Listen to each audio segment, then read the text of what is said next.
If I feel like you're not actually getting it, then I'll just jump in really quickly. We want to save as much time for Q&A as we possibly can, just because the subject matter is so huge and so salient as to where we are right now. So with that said, Mr. It is Chair, are live you now, ready? Delegate Fraser Hidalgo, so you're good to go. Okay, we're ready? Yep. Yeah. Okay, well, let me just start us off here. First of all, thank you once again for joining the Environment and Transportation Committee. Today's topic is the transportation part of environment and transportation, and we're very happy to have Ben Grumbles here and Chrissy Nizer and Kevin Quinn and so many other people in government and in industry to really discuss all the facets of where we're going as a state and as a nation by extension, I suppose. And so I'm just going to conclude there and pass it over to Delegate David Fraser Hidalgo, who is the chair of the Transportation Subcommittee in our greater committee. Take it away, Dave. Thank you, Mr. Chairman, and thank you very much for allowing us to get this, to put this on, because it's a huge subject matter. So I would like to welcome everybody here, all the presenters that are here today, as well as all of our folks that are on YouTube watching, to the environment and transportation, the future of transportation in Maryland. As we all know, transportation is changing very, very quickly, and here's a great opportunity to see what's coming and why, not only from an environmental perspective, which is so very important, but from every perspective when it comes to transportation. So we have a great lineup of folks today. I want to thank all of our speakers so much. And I want to thank Trish and Molly so much for helping to put all of this together on the back end. And with that said, our first speaker is the wonderful Secretary Ben Grumbles from the Department of Environment. Mr. Secretary, the floor is yours. Thank you so much. Thank you, Mr. Chairman. Thank you, Chairman Barbe. Thank you, committee, for your leadership on environment and transportation and bringing people together to make real progress. The key to clean air and climate progress is the transportation sector. Transportation is the largest source of greenhouse gas emissions in Maryland at just over 40% of the statewide total. In 2017, on-road vehicles in Maryland produced approximately 28.5 million metric tons of CO2. Approximately 31% of those tons came from light-duty cars, 47% from light-duty trucks, 20% from medium and heavy-duty trucks, 2% from buses, and a fraction of a percent from motorcycles. So just looking at those numbers, when you look at light-duty trucks and light-duty vehicles, that really adds up to enormous opportunities, not only for reducing greenhouse gas emissions as we accelerate towards zero emissions, but also healthier lungs, improved air quality when you take into account smog and particle pollution, very dangerous pollutants that are one of Maryland's biggest challenges. I want to mention some of the work that we're doing to provide you and your colleagues on the committee context for further action. The Volkswagen settlement led to significant improvements in investments throughout Maryland, like other states, in reducing diesel emissions. The Volkswagen settlement focused on heavy-duty diesel vehicle replacement. $64 million of our settlement went towards that to offset NOx emissions caused by the Volkswagen defeat device vehicles.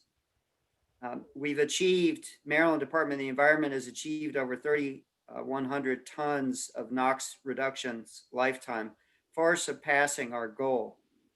We also included working closely with Department of Transportation and Maryland Energy Administration, a structure for funding not just emissions reductions from diesel trucks and other cars, but also the light duty vehicle, electric vehicle infrastructure program. Volkswagen, our work plan that we've worked to implement has several features. And I know you, Mr. Chairman, are very, very engaged and supportive of efforts to electrify school buses. So we included over $2 million for school bus electrification, but they're also a key component of our greenhouse gas reduction strategy, as well as funding through the Volkswagen settlement is transit buses, as well as trash haulers and shuttle buses. You will hear more from Chrissy Nizer about some of the work we're doing for cars and my outstanding colleagues in the Maryland Department of Transportation. But the Clean Car Low Emission Vehicle Program is very important to us. Maryland is one of 14 states, along with the District of Columbia, that's adopted the more stringent standards, and is one of 11 states that have adopted the zero emission vehicle mandate. I can't overemphasize the importance of using the tools through the Federal Clean Air Act and the State Healthy Air Act to continue to strive towards cleaner and low and zero emission cars, trucks, and buses. Our own state fleet in Maryland, the state agencies, DGS, DBM, MDOT, MEA, and MDE are working together to develop a strategy to replace eligible state vehicles with plug-in vehicles over the next 10 years. And that will lead to the replacement of approximately 2,000 vehicles over the next several years. I'm very enthused about the work that's happening at the local level and in the counties as well to replace combustion engine vehicles with plug-in and zero emission vehicles. Our goals, you and your colleagues are very familiar with the very ambitious goals we have in our state for light and also now medium and heavy duty zero emission vehicles through MOUs. The MOU on light duty vehicles, as you know, sets a sales goal for the state of Maryland of 300,000 light duty plug-in vehicles in the state by 2025. That's extremely ambitious. As you know, we've got a little over 25,000, so we have a long ways to go, but we're going to keep pushing and working on game changers with utilities and local and state officials and the private sector to make real progress on that 300,000 light duty plug-in vehicle goal. The other one that folks may not be as familiar with, but they should be, in July, Governor Hogan signed an MOU with 14 other states in the District of Columbia on medium and heavy duty diesel vehicles to get to zero emission. Incredibly ambitious, incredibly important. 30% of all medium and heavy duty vehicle sales by 2030. That's the goal, is to get those to be electric and zero emission, with an even more audacious goal of getting to zero emission for medium and heavy duty vehicles. We're talking about the trucks, the trucks and buses by 2050. Our MDOT and MDE and MEA are working on our state strategy on that front and partnering through NESCOM and Northeast states to make real progress on that front. The other key, Mr. Chairman, is recognizing that while we focus on environmental regulation and technology innovation and infrastructure partnerships at the state level, we must remain vigilant and continue to be very active in defending our programs at the federal level. And so over the last 4 years, MDE and the Office of the Attorney General, with the governor's full support, have fought vigorously against the rollbacks of the Clean Air Act at the federal level. So the SAFE rule, the so-called SAFE rule that the Trump administration put in place, we're very focused on and participating in litigation to block those from being put in place. This is the so-called California waiver. That was one part of the Trump administration SAFE rule. We're fighting on that front because that rule attempts to revoke the California waiver basically blocking California and the other states, the other 14 states, including Maryland, from having stronger, more stringent tailpipe emissions controls. So we're fighting that. And I'm very optimistic on that front for a lot of reasons. And also the rule had rolled back the greenhouse gas emission standards for model years 2021 through 2025 and finalizes new standards for the model year 2026. By EPA's own estimates, these rollbacks are projected to increase carbon emissions so much by 2025 that would be equivalent to putting more than 9 million vehicles on the road. So we're vigorously fighting that, working closely with the Attorney General's office and the Attorney General's offices of the other states under the Clean Air Act Section 177 program. And to conclude, Mr. Chairman, all of this just emphasizes that as our state and as the Hogan administration continue to make real progress in reducing emissions, greenhouse gas emissions, NOx emissions, smog emissions from smokestacks, we're focusing even more on the tailpipes of not just cars, but trucks and buses, and not just through state regulations, but through regional partnerships and technology innovations, working closely with the private sector. And your continued support for electrification and for zero emission vehicles is greatly appreciated, not just by the department, but by the lungs of every Marylander and by those who cherish the Chesapeake Bay. Because as you know, it's not just what comes from the land and out of sewage treatment plants or factories, it's what goes up into the air and travels many miles. That those NOx emissions and nitrogen pollution are a significant threat to the Chesapeake Bay. So the Hogan administration has been working closely through partnerships like ozone control, which focus on a lot of aspects of the transport of smog. And again, just to conclude where I started, the transportation sector is critically important in this, in building partnerships and making continued environmental progress. I'm very proud of the work we're doing with Department of Transportation. Earl Lewis, the Deputy Secretary under Greg Slater, chairs the ZVIC Council on Zero Emission Vehicles. That's a very important and innovative partnership that I think will be key in working with your committee to make real progress. Thank you, Mr. Chairman. I look forward to any questions or clarifications that committee members might have. Thank you, sir. Thank you so much, Secretary Grumbles.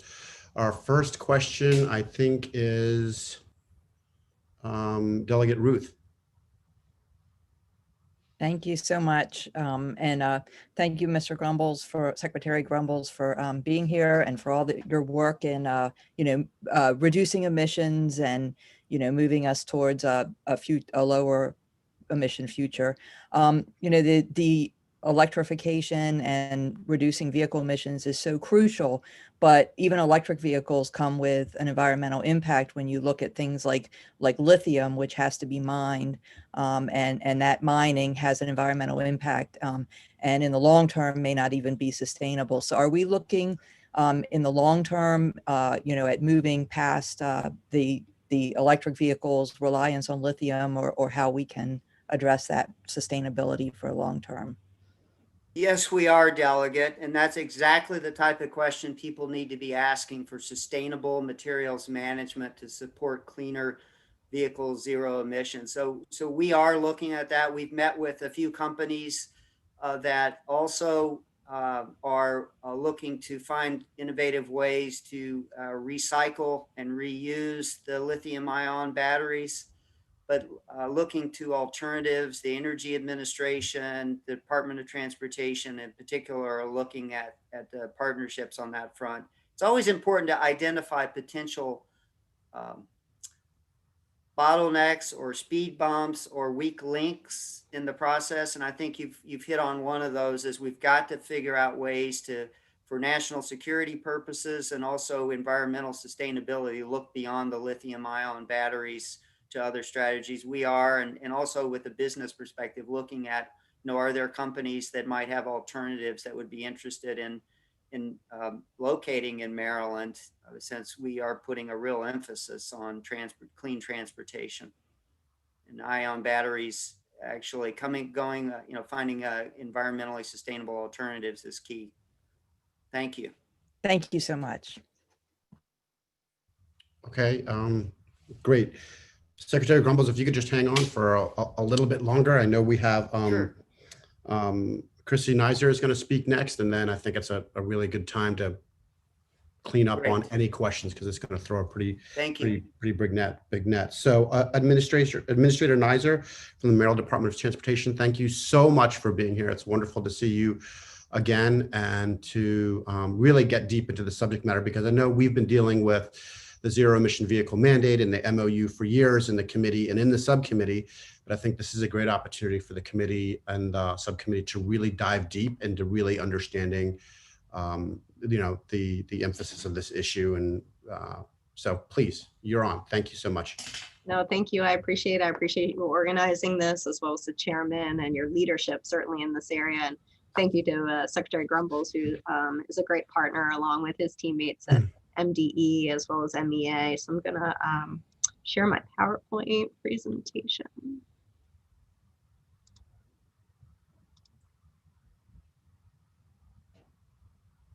Can you see that? Yes, you can. Oh. Sorry about that. I think it just went away. Hold on a second.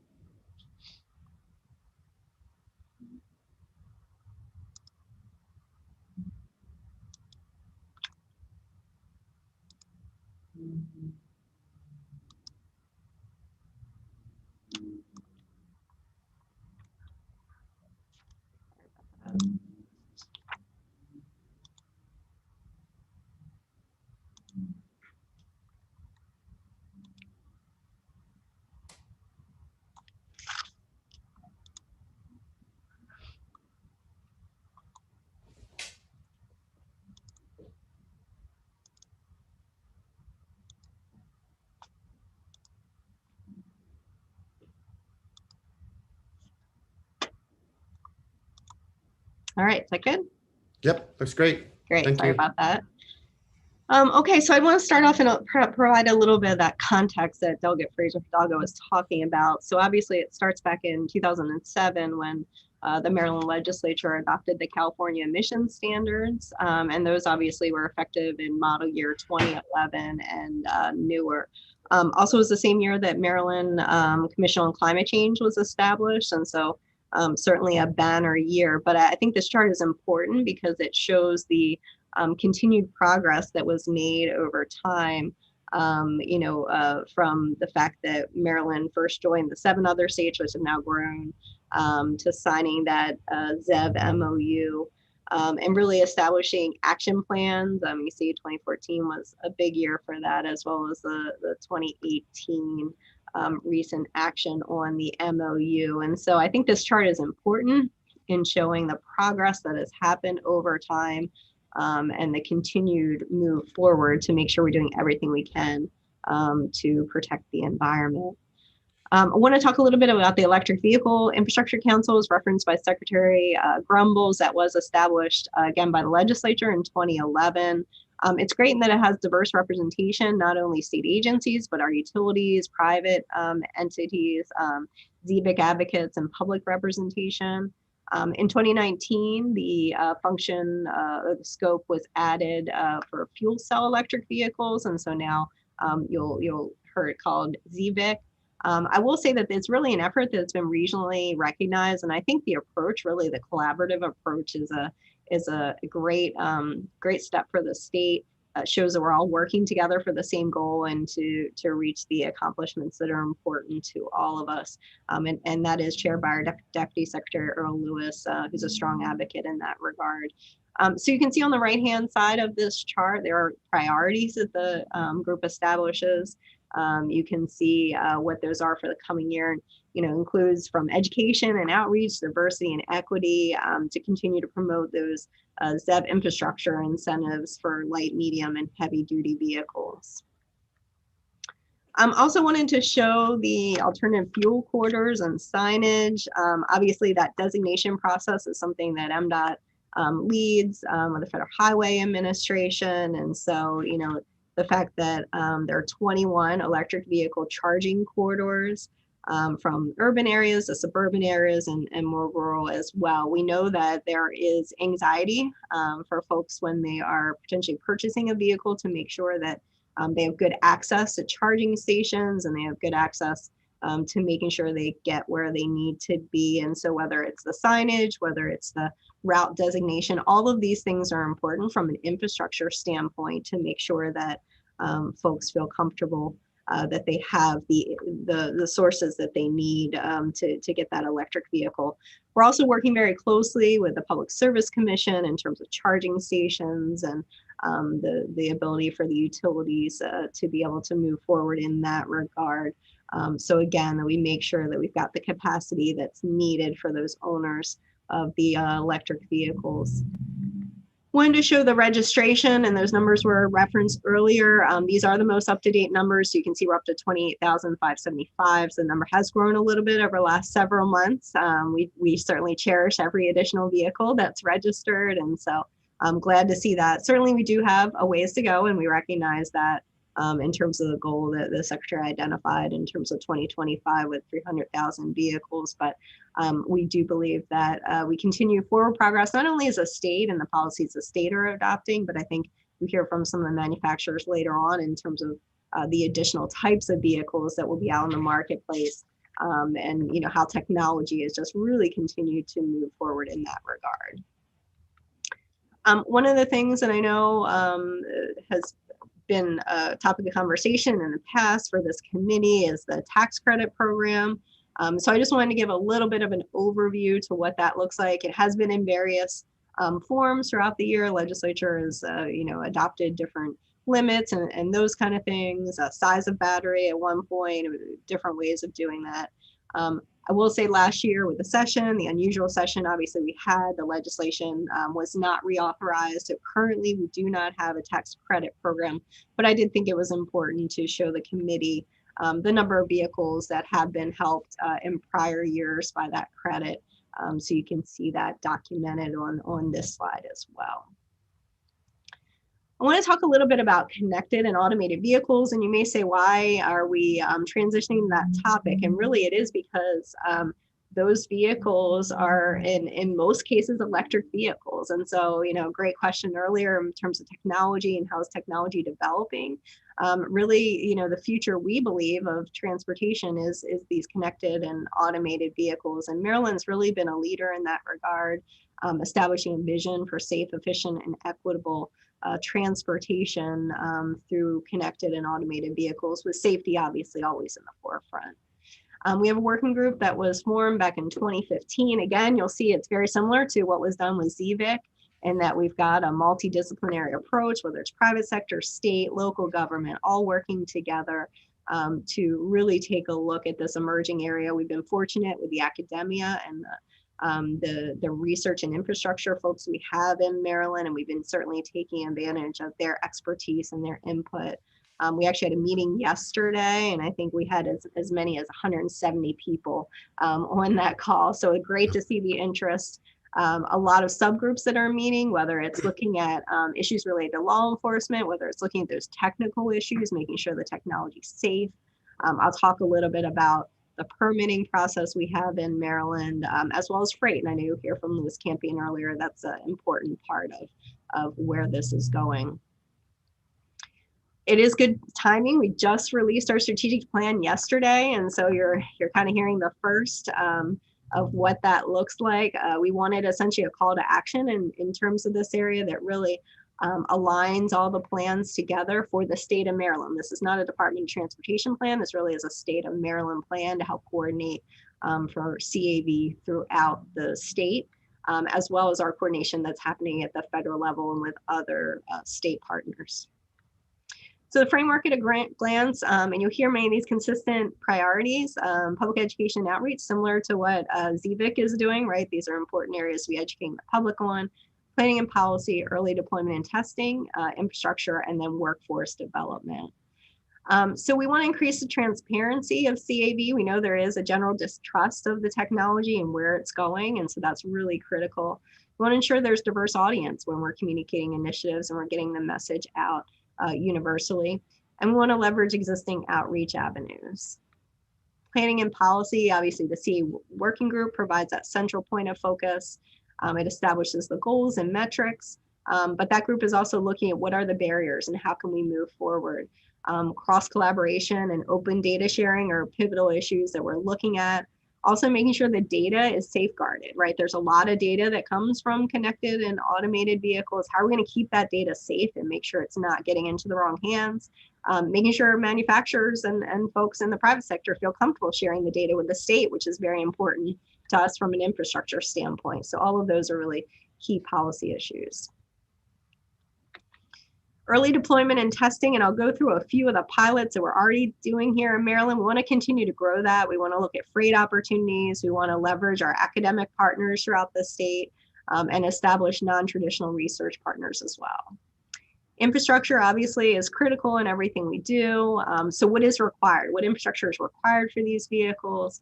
How do we build out that communication infrastructure? You know, these are smart cars essentially, and we need to make sure we've got the capability in our infrastructure to be able to handle that. Asset management obviously is key, and not only is it traditional asset management, but also software configuration. Workforce, and this is something we've been working on. How do we make sure not only the state workforce is prepared, but also the local and private sector? These are major changes. I know Kevin Quinn will talk about even for MTA, some of the changes they're making to their workforce related to electric vehicles. We really need to make sure the workforce is prepared and evolves to be able to support the technology that's coming. And so it really is about how we can continue to move forward and to promote the technology in Maryland. Here's some of the partners we're working with at the federal level, lots of acronyms here, but I just want to let you know that we are trying to pull from the best and brightest, don't reinvent the wheel, and make sure in this evolving area, we're at the forefront of the conversation. So here's a chart that talks about some of the CAV activity, again, from the formation in 2015 to some of the early pilots that we started, as well as where we are today and releasing that strategic framework and really participating in some of the national efforts that are happening related to CAV. I do want to point out we were the first state in a pilot program by NHTSA that is an online platform for sharing A/B testing activities and other safety information. I had mentioned transparency, and this is a key point that to have that information out publicly that anybody can go on the website and take a look at, we felt like was really important, and that's why we supported the effort. We're excited to continue to grow that. You can go out now. You can see I've got that link for you there if you want to go out and look at what's happening in Maryland. You can see all the testing locations. Maryland is certainly open for CAV testing. We've got a website that shows this is something that was asked by the private sector to show locations they potentially could test. So we've got a map that's interactive that they can go to and take a look at where they might want to test depending on what conditions they need.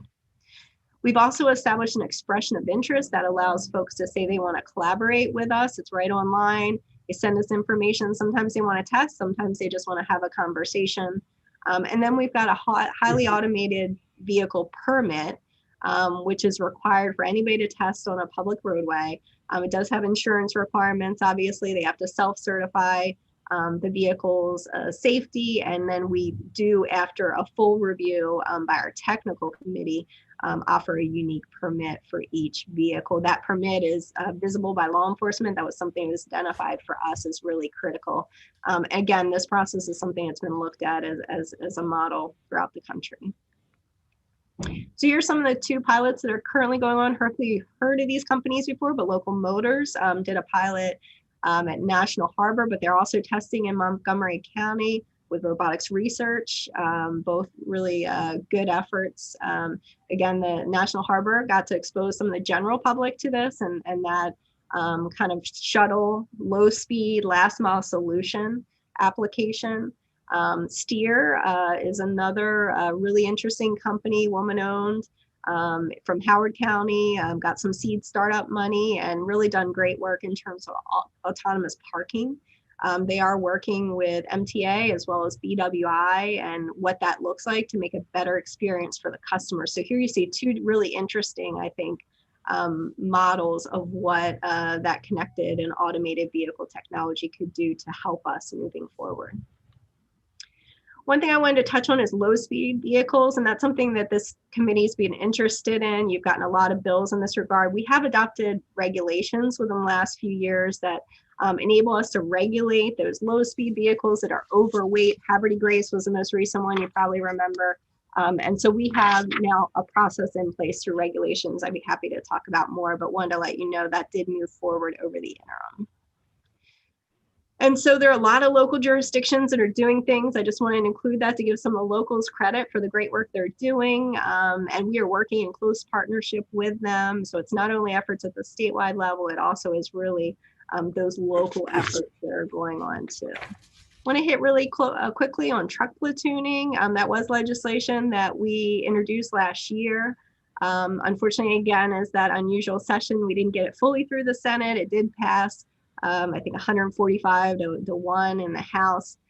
We are going to be coming back with that legislation. We do think truck platooning and that connected vehicle technology is not only a huge efficiency gain, in terms of fuel usage, but it also creates a lot of safety issues that are helpful as well. What we'd be proposing is lifting that following too closely for trucks who are traveling in an electronically connected platoon. But we do have restrictions on those that we would adopt by regulation. Many other jurisdictions have adopted similar principles. And we think with the I-95 corridor and 83 that Maryland, there's a lot of interest in doing truck platooning in Maryland. We think it would be a great location to continue to move forward by using this innovative technology. So I know I went really quickly through the presentation. There's a lot of information in this area. We could probably talk for hours, but happy to answer any questions that you might have.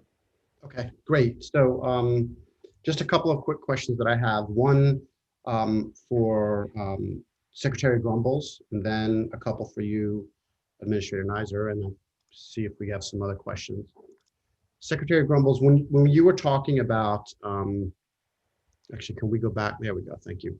When you were talking about the California standards and the administration's kind of attack on them being able to set their own standards, of which we share a lot of them, what do you foresee happening with the new administration coming in? Is that going to change dramatically, or do you have any? I know there was an attack on a similar program back in, I think, like 04 or 05. Can you speak? I know you're not the Secretary of State, but can you speak a little bit about it with the Attorney General? Right, sure. And I don't have a all-knowing crystal ball either, but it's pretty safe to say that the incoming administration, based on my conversations with the transition team, is very focused on reversing course, which will also have a substantial impact on the litigation right now.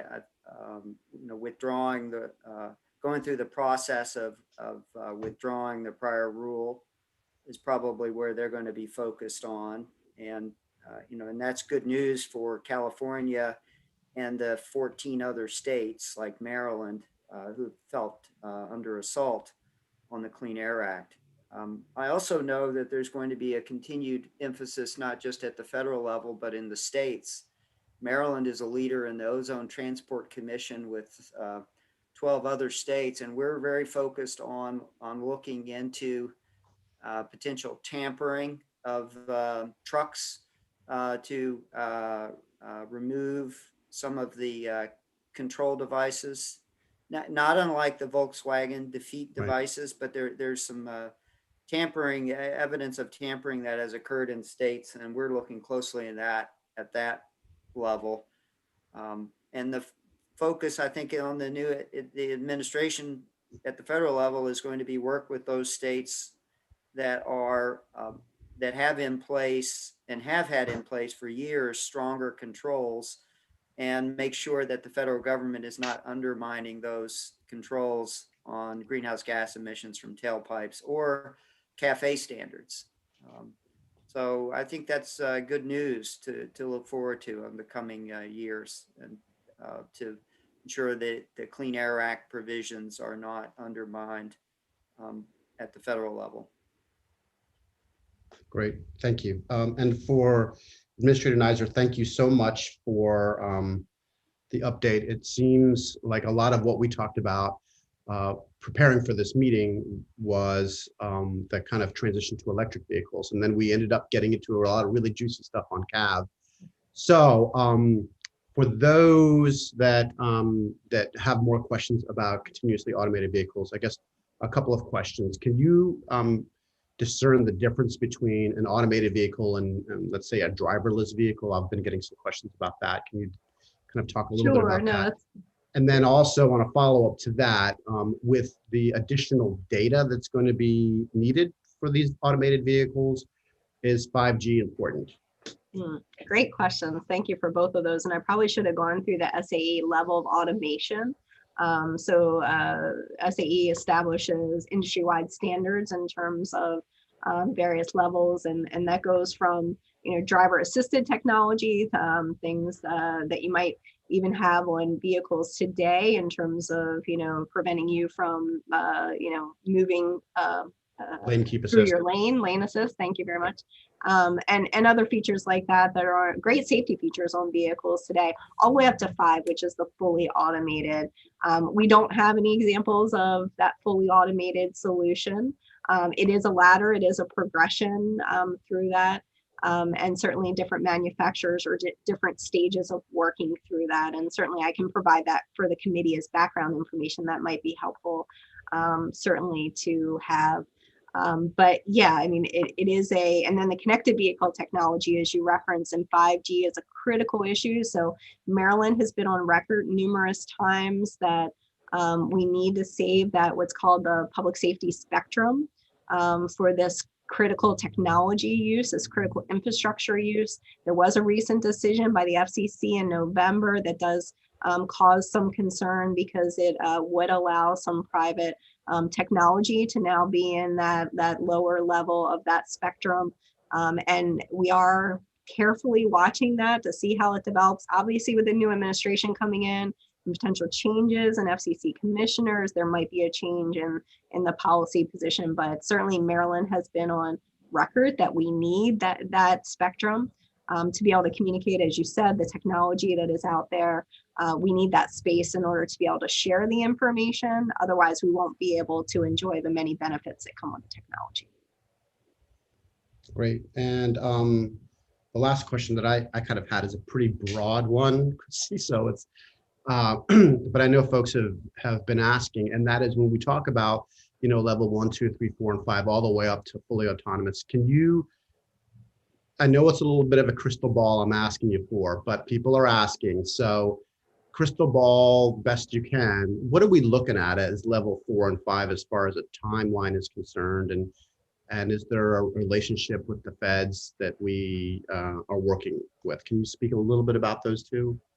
Sure. I mean, there certainly are a lot of estimates out there in terms of what that year necessarily is. I mean, I tend to think that these solutions, the last mile solution, where you see a lot of development and a lot of deployment in the marketplace, might be the first place that you tend to see more deployment.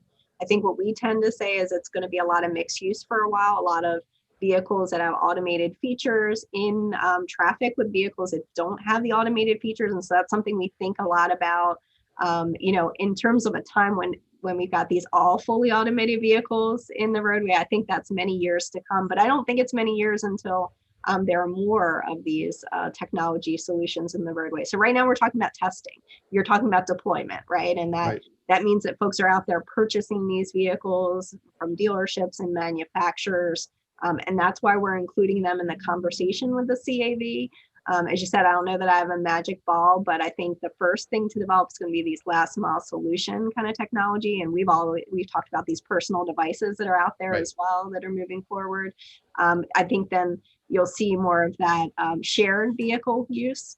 And then probably lastly, the private ownership model for these vehicles. So that's how it appears to be developing, but technology is moving quickly, so it could change very fast.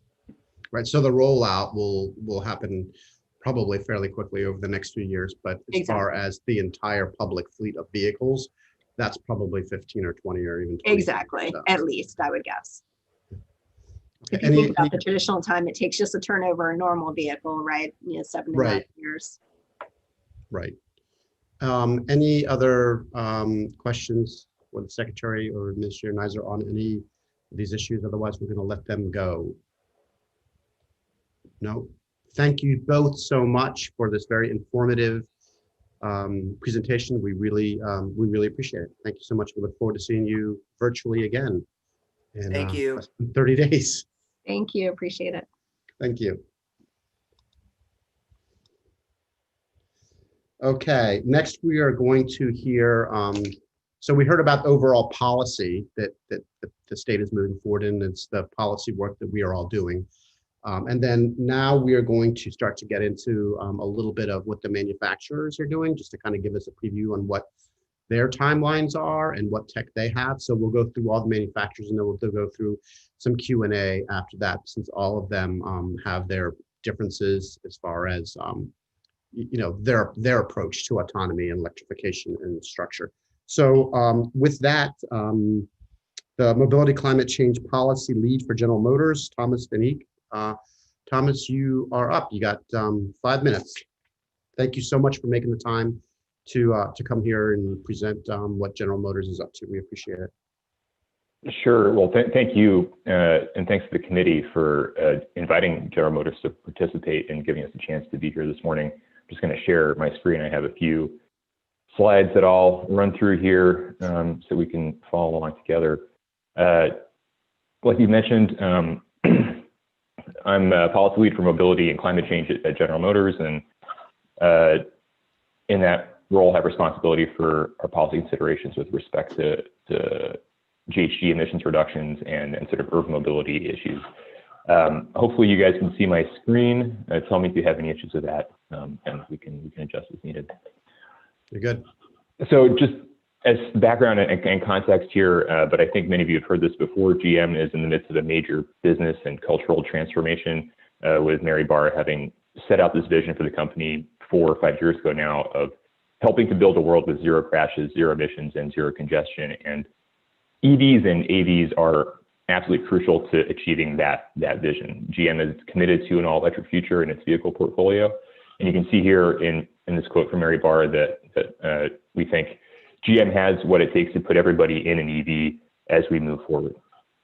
Thought I'd share a little bit about some recent product announcements for you all. I think many of these have been widely publicized, but nonetheless, maybe still useful to get a chance to see here.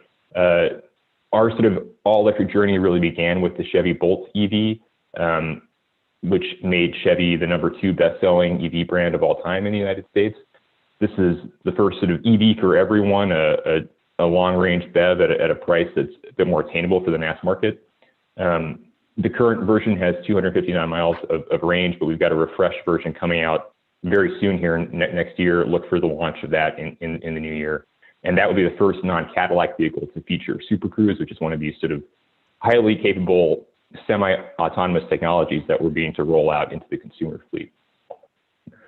The Cadillac Lyriq is the first all-electric entry into the Cadillac brand, and it's really sort of the flagship vehicle for GM's pivot to this all-electric future. This is a vehicle that we think has tremendous capability that's going to meet the needs of a much larger cross-section of the driving public.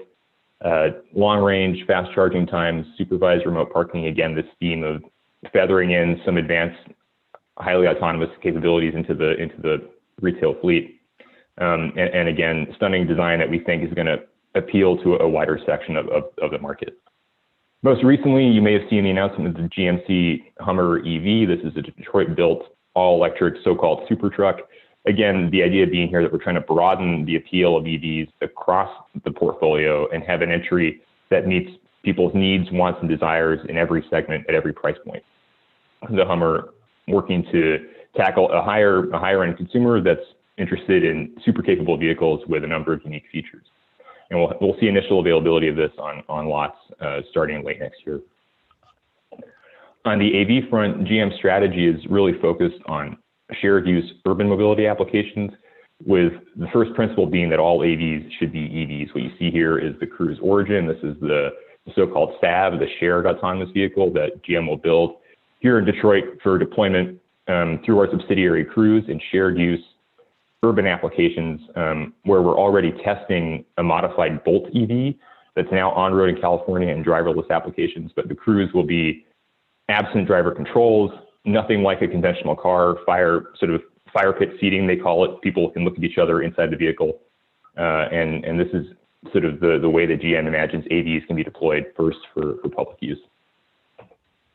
Ultimately, GM's doing all this in service of achieving mass market EV adoption. And we think there are four sort of key ingredients to achieving that vision. And the first two are really about the supply side of the question. What are the vehicles? How much do they cost? What do they achieve? And I think you'll see here from what I've shown that GM's trying to answer that in its product offering. But the other two pieces to this are ubiquitous charging infrastructure and supportive policies. And GM's trying to tackle both of those, first with partnerships with charging providers like EVgo, who are helping to triple the size of its public DCFC installations around the country. And the importance of that is showing consumers that the chargers are out there. They're out there ahead of the need and the demands. People feel comfortable buying those cars and addressing range anxiety. They know they can get where they want to go with their BEV.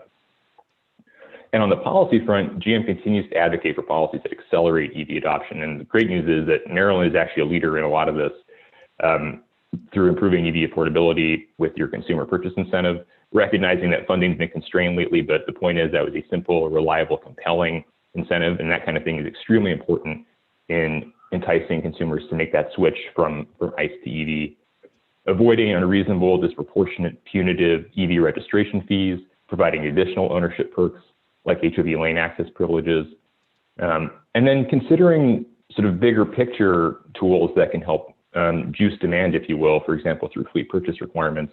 You might imagine those in the medium heavy duty sectors on transit buses or particular beachhead segments like airport shuttles or urban delivery vehicles. And then finally, and this is a really exciting option, I think, before Maryland as we speak, is harnessing the power of markets with policies like TCI or a low carbon fuel standard. These can work in concert. They could be alternatives.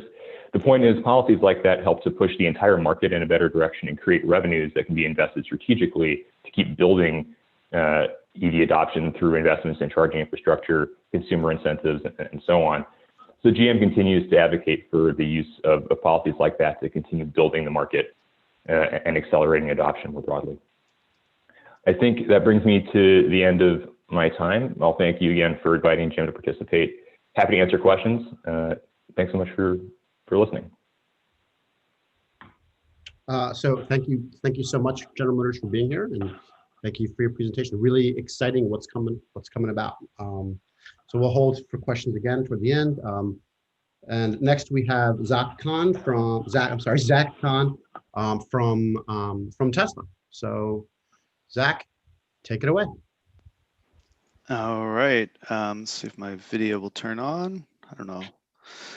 Oh, I apologize. My video does not seem to want to turn on. I don't know if you guys have controls over there, but it maybe I'm having some internet issues. So I apologize. You're not missing much, but I will open up I will share my document with you. Hold on. All right. Okay.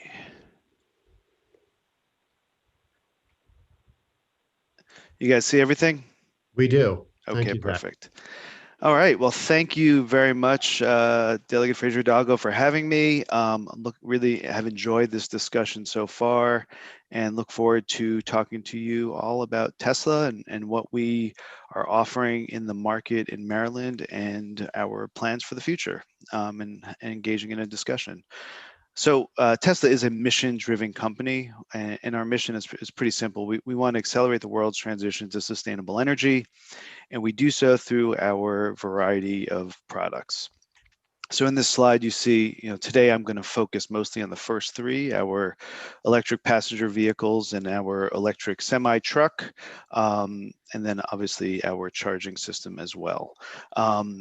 But I also wanted to just flag that we are not just on the transportation side. We also are addressing renewable energy with our solar products. We not only have a large solar panel business, but we also recently began deploying our solar rooftop, which is a solar tile where the solar system is actually embedded in a roof tile.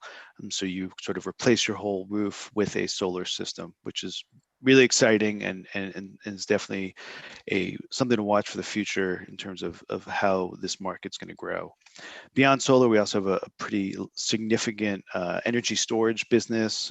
Here you see our power wall, which is for residential applications, as well as our power pack for commercial and industrial applications. We also have a mega pack that is widely used in utility scale applications.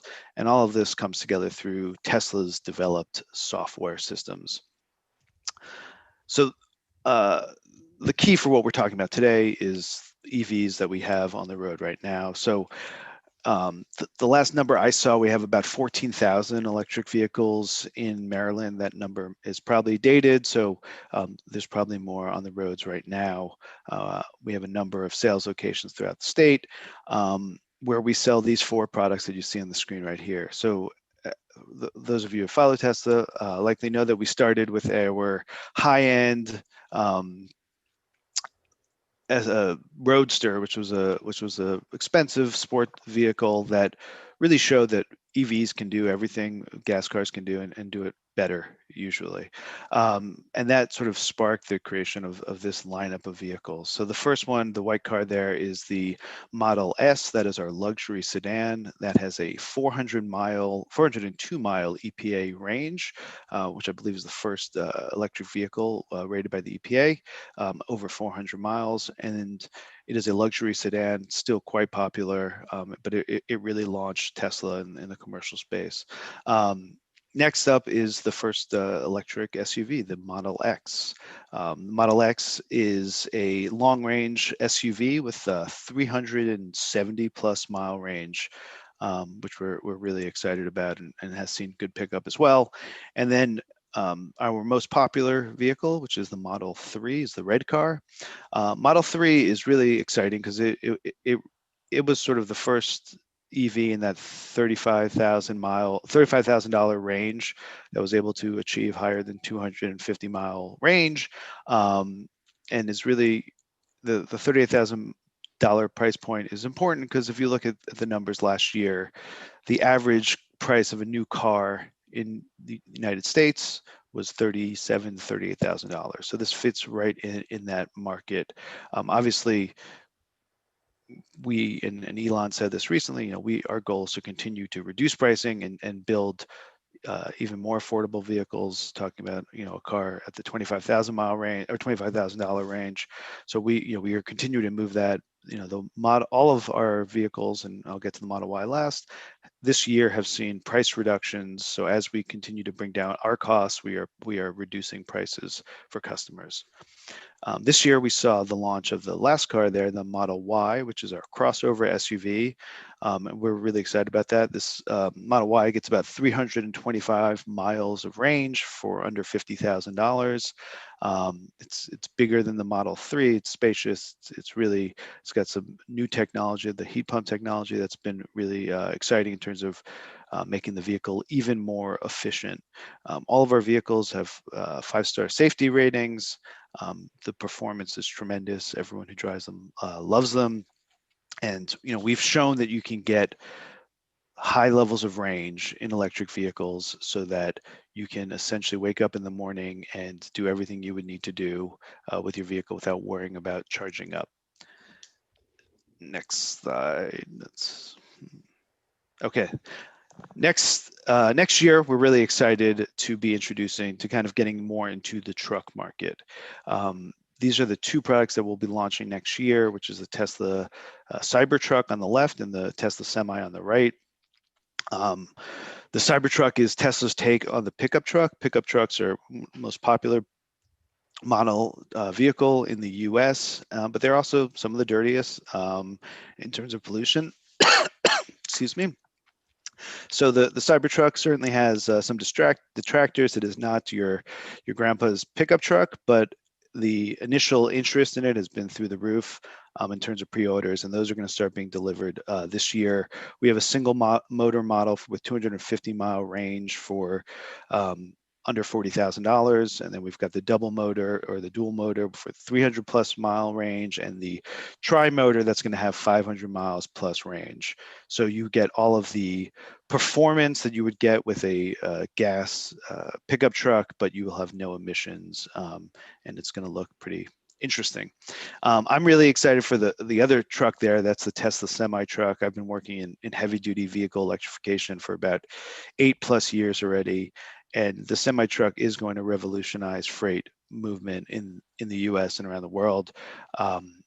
We announced this truck back in 2017, so it's taken some time, but we are, next year, we've said we are going to be doing initial deliveries to customers of this truck.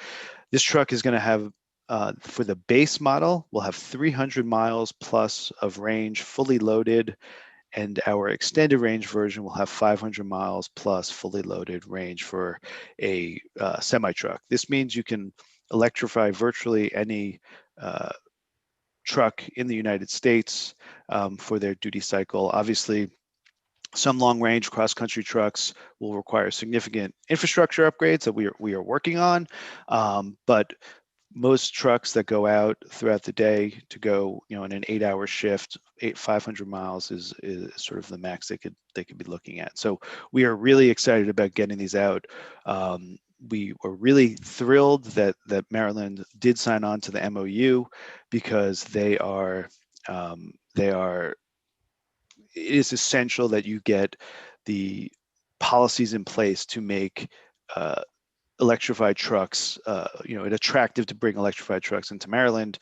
Particularly, I wanted to talk briefly, just mention the California Clean Truck Rule, because it is essential that we get, that is an essential piece of this. Moving on quickly, because I'm over my time. Yep. We've got, and I believe you'll have all these slides, we've got our charging system. I just wanted to flag, we now have 20 locations in Maryland, supercharge locations with over 100 plus stalls and 134 destination chargers.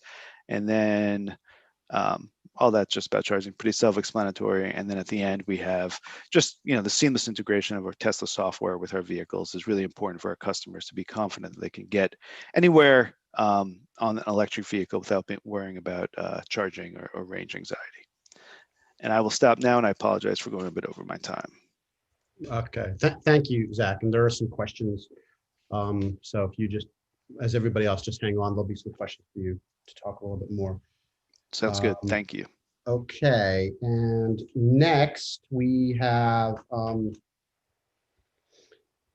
Rivian, we have Chris Nervers, and he is the Director of the Environment and Engineering Policy from Rivian. And Chris, we're so excited to have you. I know you presented last year at our bill hearing and did a great job. People were really, really excited. So please, Chris, you are on.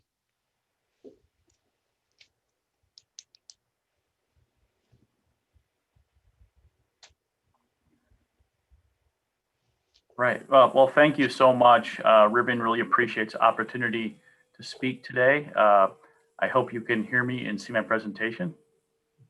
You're good. Great. Okay. So my name is Chris Nevers, and I'm Rivian's Director of Environmental Engineering and Policy. So what I'll do today is go over a little bit of who Rivian is, what our mission is, and what our plans are, and with a couple of suggestions with regard to the MOU we were talking about earlier. So our mission at Rivian is to keep the world adventurous forever. Some might say, well, what does that mean here? Well, if we're to take that apart and really concentrate on the forever piece, forever really means good stewardship or sustainability, and that means electrification. We take that seriously here at Rivian, and we're willing to work with anyone and everyone on making sure that happens across all segments of transportation, not just the segments where Rivian is, or even the markets where Rivian is. So let me go a little bit into the company and what we plan to do. So Rivian is a US-based company with production in Normal, Illinois, and engineering across the US. The vehicles you see there on your screen, essentially our truck, the R1S, SUV and the last mile delivery van. You're going to start seeing those in the roads, if not already in test form. You'll see delivered vehicles mid-2021. So that's 6-7 months from now. All these vehicles, at least for right now, are going to be between a gross vehicle weight of 8,500 and 14,000 pounds. So that's not how much they weigh necessarily. That's the curb weight plus what you can put in the vehicle. And beyond just the capability of the load and the mass of the vehicle, the vehicles across the top there, the R1T truck and the R1S SUV, they're going to have ranges, all electric drive ranges, projected EPA drive ranges. So these would be real world drive ranges between 200 and 400 plus miles. The pickup truck has a target of 11,000 pound tow capacity, and the full size SUV will have 5 and 7 passenger seating configurations. What's important about that is that these larger vehicles are displacing significant CO2 emissions, and that one full-size pickup or full-size SUV that goes electric displaces 60 to 70 tons of CO2. Now, smaller EVs certainly displace CO2 also, but what's important about these trucks and SUVs is not only to displace more CO2, but they're reaching a group that prior to the introduction of some of these vehicles never considered EVs. The majority of our EV pre-order customers indicate that this will be their first EV. So we're reaching consumers with these two vehicles that never considered EVs. So it's sort of like a double bonus, I guess you would say. Not only you're displacing more CO2 than maybe a passenger car EV, but you're reaching people that had otherwise not considered electric vehicles. Similar to the CO2 reductions with the truck and the SUV, the last mile delivery van there, each one of those placed in service displaces close to 10 passenger cars worth of CO2 emissions. And on top of that, it eliminates the stop and go emissions you might get from diesel or other delivery vehicles. That's especially important in high population dense areas. Imagine, essentially no stop and go emissions. Not only that, but they run quiet. And as someone pointed out to me, you can actually pull these right into a building and not have to worry about emissions. So we're in a new class, I guess you would say, than you've seen EVs before. High volume production, and if you wanted to, you could go online today and configure an R1T or an R1S. And so what does that mean for today? One thing I wanted to bring up were implications with the MOU. All the vehicles I showed you, they're all in the 8,500 to 14,000 pound range. It goes up to 14,000 here because some of the last mile delivery vehicles could be heavier. Those can all be used toward complying with California's Advanced Clean Truck Rule. And so when you consider what you're going to do beyond the MOU, bear in mind that we have an agreement to deliver 100,000 of these last mile delivery vehicles. And that's in addition to the tens of thousands of pre-order truck and SUVs that would help to manufacturers in the industry to comply with any Advanced Clean Truck Rule. And then I would second what you heard from GM and Tesla, and that beyond the Advanced Clean Truck Rule or something like it, you do need to coordinate medium and heavy duty incentives. For example, I know other states like Massachusetts are looking at something like that. And then clean fuel standards, of course, are important. So you can influence the decision makers as far as those that build and would buy EVs and or infrastructure. And that's it for me. Thank you for your time. I look forward to your questions. So Chris, thank you. Thank you so much. It's great to see another American car manufacturer up and running in a startup fashion. I know it's hard in the middle of a pandemic, let alone just in a new industry. So thank you very much. And next is Josh Fisher, the Director of State Affairs for the Alliance of Automobile Innovation. You all, I think, have seen Josh before our committee several years in a row. So Josh, thank you so much for all you do in advancing EVs Cleaner Air, please, you are up next. All right, thank you, Delegate. Just remember to unmute myself there. You're good. All right, here we go. Nice to see everybody, even if virtually. Appreciate the invitation. So as Delegate Fraser Hidalgo said, I'm Josh Fisher from the Alliance for Automotive Innovation. You can see a list of our members here on the screen. Collectively, our members produce about 99% of all the light-duty vehicles sold in the US. We also represent several technology companies involved in the AV and EV space. So I thought it'd be helpful to start with an overall view of the vehicle market because I think it will inform where we are with the EV market right now. This chart quickly summarizes where we are after COVID. You could see we plumbed the depths of the Great Recession in terms of drops in vehicle sales.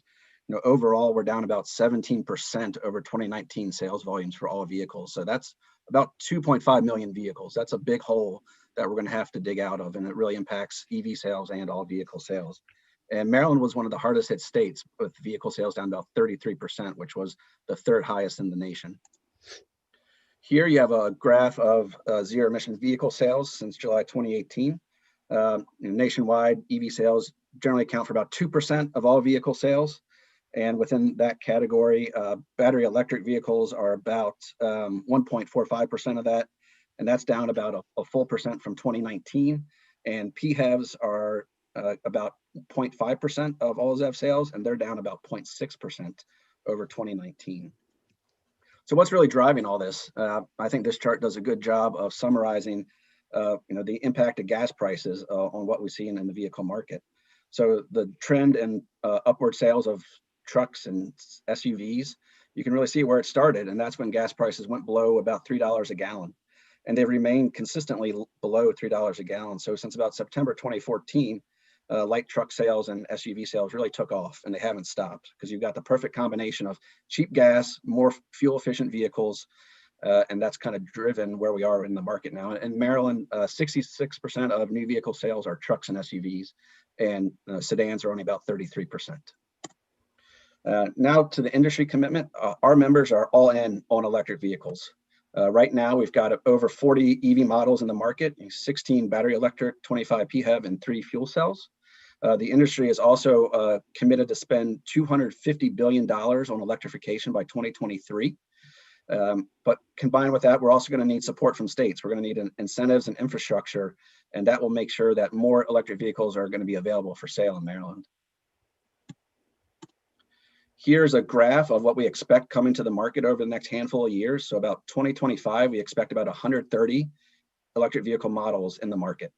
That's a significant increase over the 40 or so currently available now. And here's a timeline of some investments from automakers. It's a little blurry, but I provided a link to the source document. This kind of lays out when and where companies are going to be investing in electrification, not only on vehicles, but also their entire operations, including manufacturing. So let's look at Maryland's market. I thought this map was informative. You can see where electric vehicles are most popular in the state. No surprise, in Montgomery and Howard, the two most affluent counties in the state, you have the highest concentration of electric vehicles. I think that does a good job of representing who's buying these vehicles right now. And as Secretary Grumbles noted, Maryland's got a long way to go to reach its goals of 300,000 vehicles by 2025. It's got about halfway to its 2020 goals.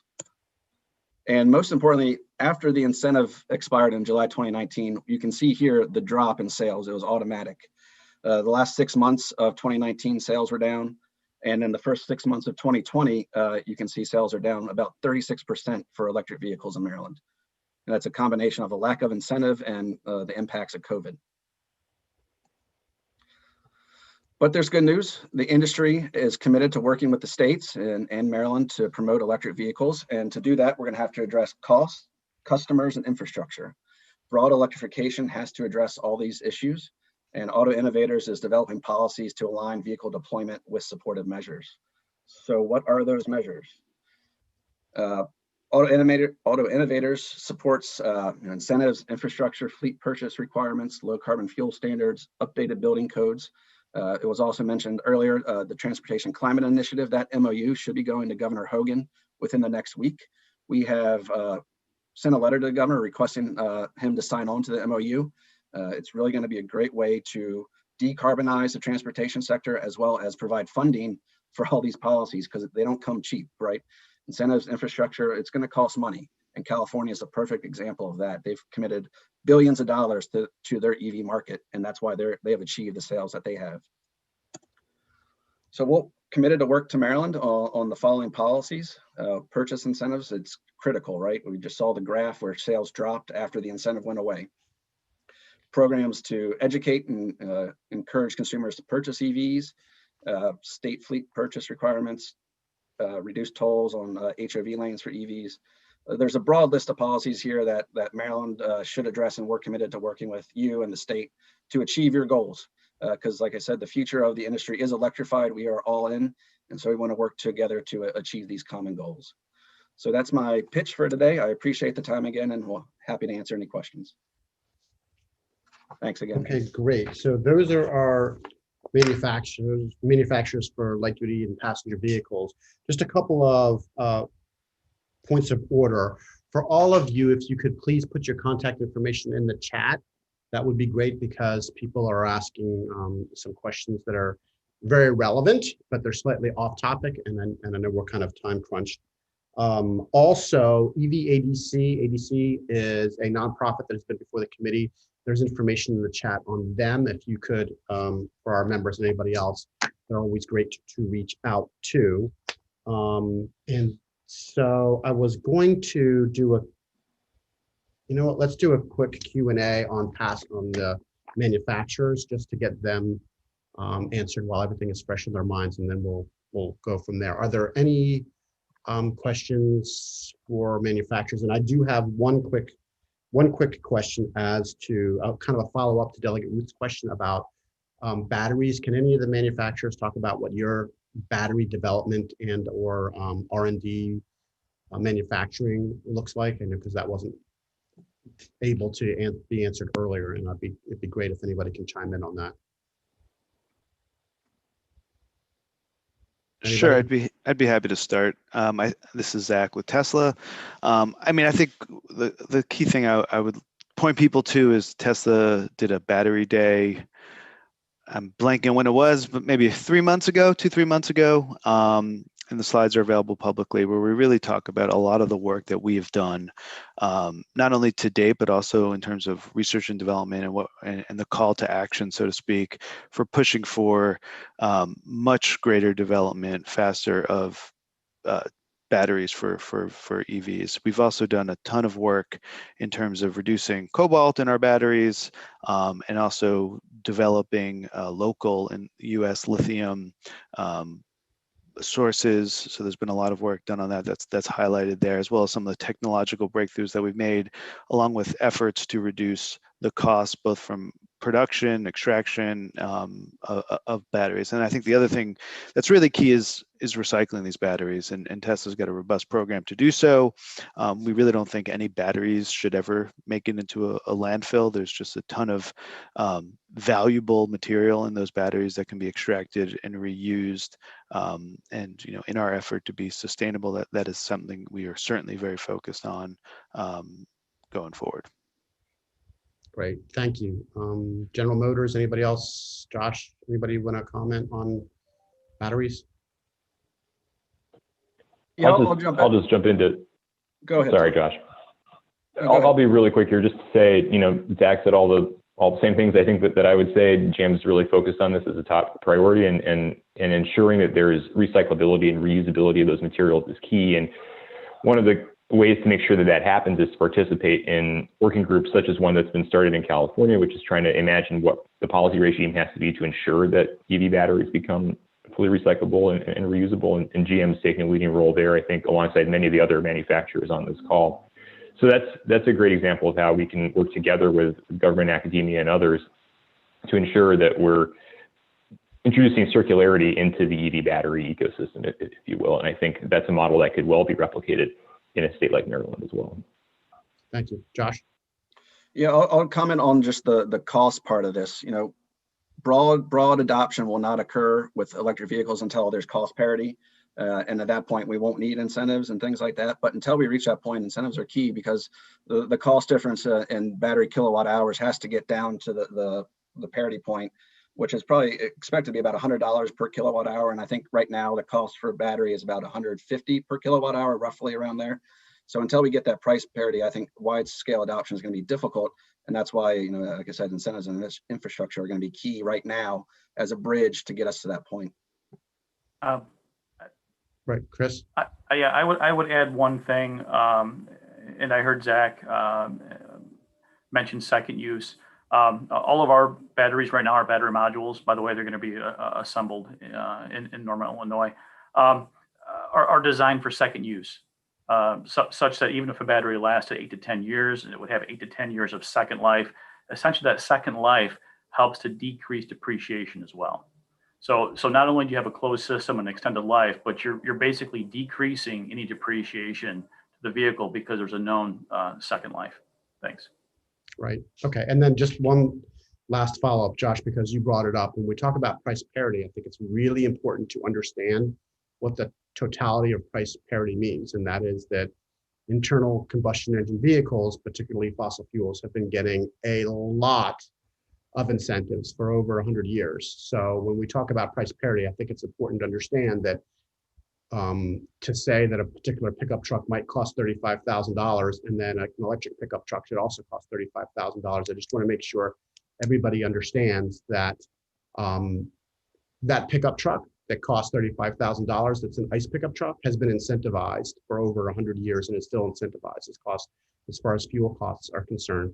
And on top of that, electric vehicles are much less expensive to own. So I just think it's important that we speak very specifically on these issues. And I know Chairman Barbe, you had a question, so I want to turn it to you.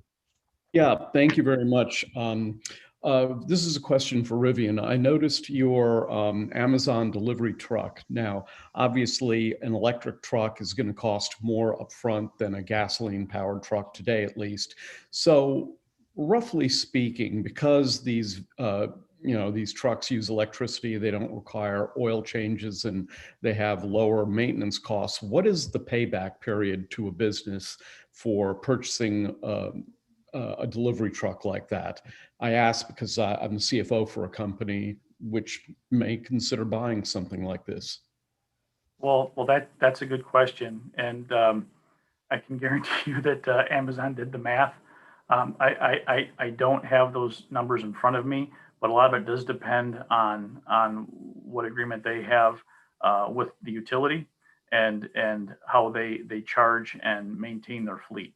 But certainly there is a positive total cost of ownership. And if you wanted to, you could maybe get back in touch with me privately. We can go from there. Okay, fine. Thank you, Mr. Chairman. Great. Thank you. Again, please, everyone, make sure you put your contact information in the chat, as we do have a lot of questions. Is there anybody else? Delegate Boyce. I'm sorry, I thought I messaged you, Delegate Frazier Hidalgo. You probably did, but I'm trying to keep up. So you're slow. That's all right. That's okay.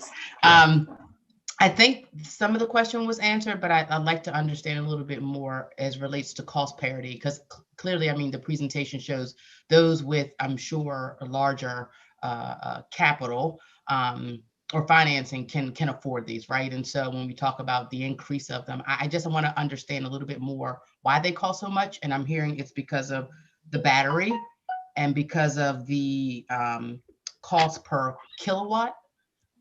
So I just want to understand why it costs so much more. And I understand that the difference is that there's a less of a maintenance cost, but I just want to understand why it costs so much more.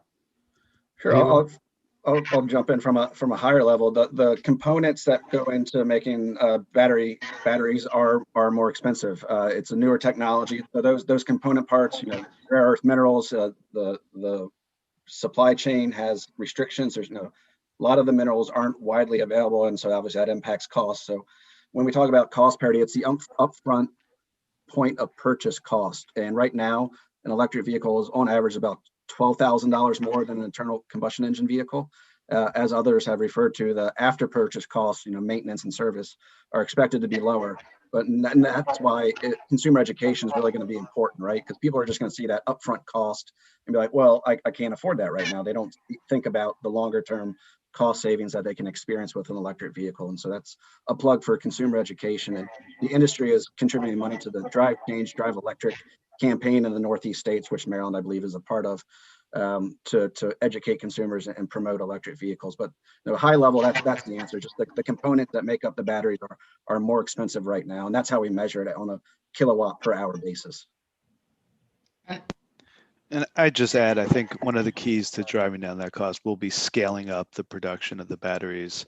As Josh mentioned, as you scale up, costs are going to come down on a per kilowatt hour basis. And the $156, whatever it is per kilowatt hour, that's the current pricing or costs, that the public costs, that seems high, but it's also significantly lower than where it was 2 years ago, 5 years ago, 10 years ago. The trajectory with which it's come down has been tremendous. It's taken a lot of work and research and development, but we're not quite to where we need to be. But I think everyone on this call is really, all of our companies are dedicated to bringing down those costs of the batteries so that we can bring down the cost of the vehicles. And just to be also clear is that, and I forget which one, Tesla and GM don't have second life batteries, but Rivian does? Or did I get that wrong? No, ours certainly have second lives. They could either be recycled or reused in energy storage applications, or put back into pull out, recycle all the valuable content to reuse in new batteries. So yeah, okay, so we are all focused on that, I believe. It's a deconstruction recycling per se. It depends on the pack and how long it's been used, but we could either or. Sorry, go ahead. And how long Chris. does a battery actually last? Well, I guess I can jump in. How long it lasts depends on the duty cycle it's exposed to, and it's going to change based on manufacturer, how they make the battery, and then how they manage the battery. But if it were to last 8 to 10 years, and say a Rivian battery, and the reason why I say it's second life is our batteries are modular, so you could basically take these battery modules out like a square box and put them in a cabinet, and that cabinet could be used as backup either for your house or your charger, what have you. That would be our second life. So it's not used in the car again necessarily. It's used as backup for your home or for a charging unit. And I can't speak for Tesla, but I think some of their units could be used in their Powerwall backup.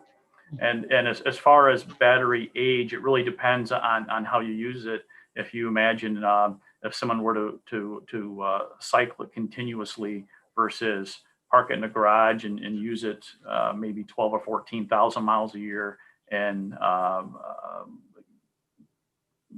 the degradation rates would change. So it's kind of hard to come up with a number. Yeah. Yeah, so let me, and I'm asking these questions because I mean, if this is the future, and look, I'm certainly not, high capital. If somebody wants me to buy this car, I can't buy a $35,000 car right now, and like at all, not 10 years ago, not 10 years from now. And so I'm just thinking about it as this is supposed to be the future, and there are already potentially questions about, even with this adaptation, are we also just creating also another environmental issue?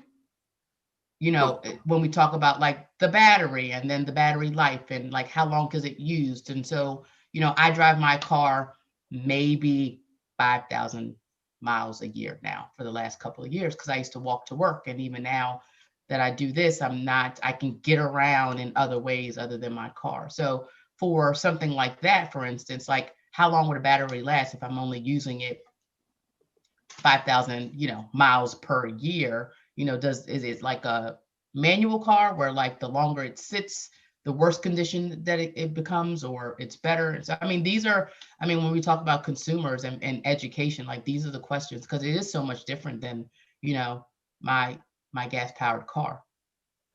Right. And one thing I can add to that is California and others are looking at battery life metrics that are accessible to the consumer. So if you're looking at a used electric vehicle, you will know the state of battery health, if you will.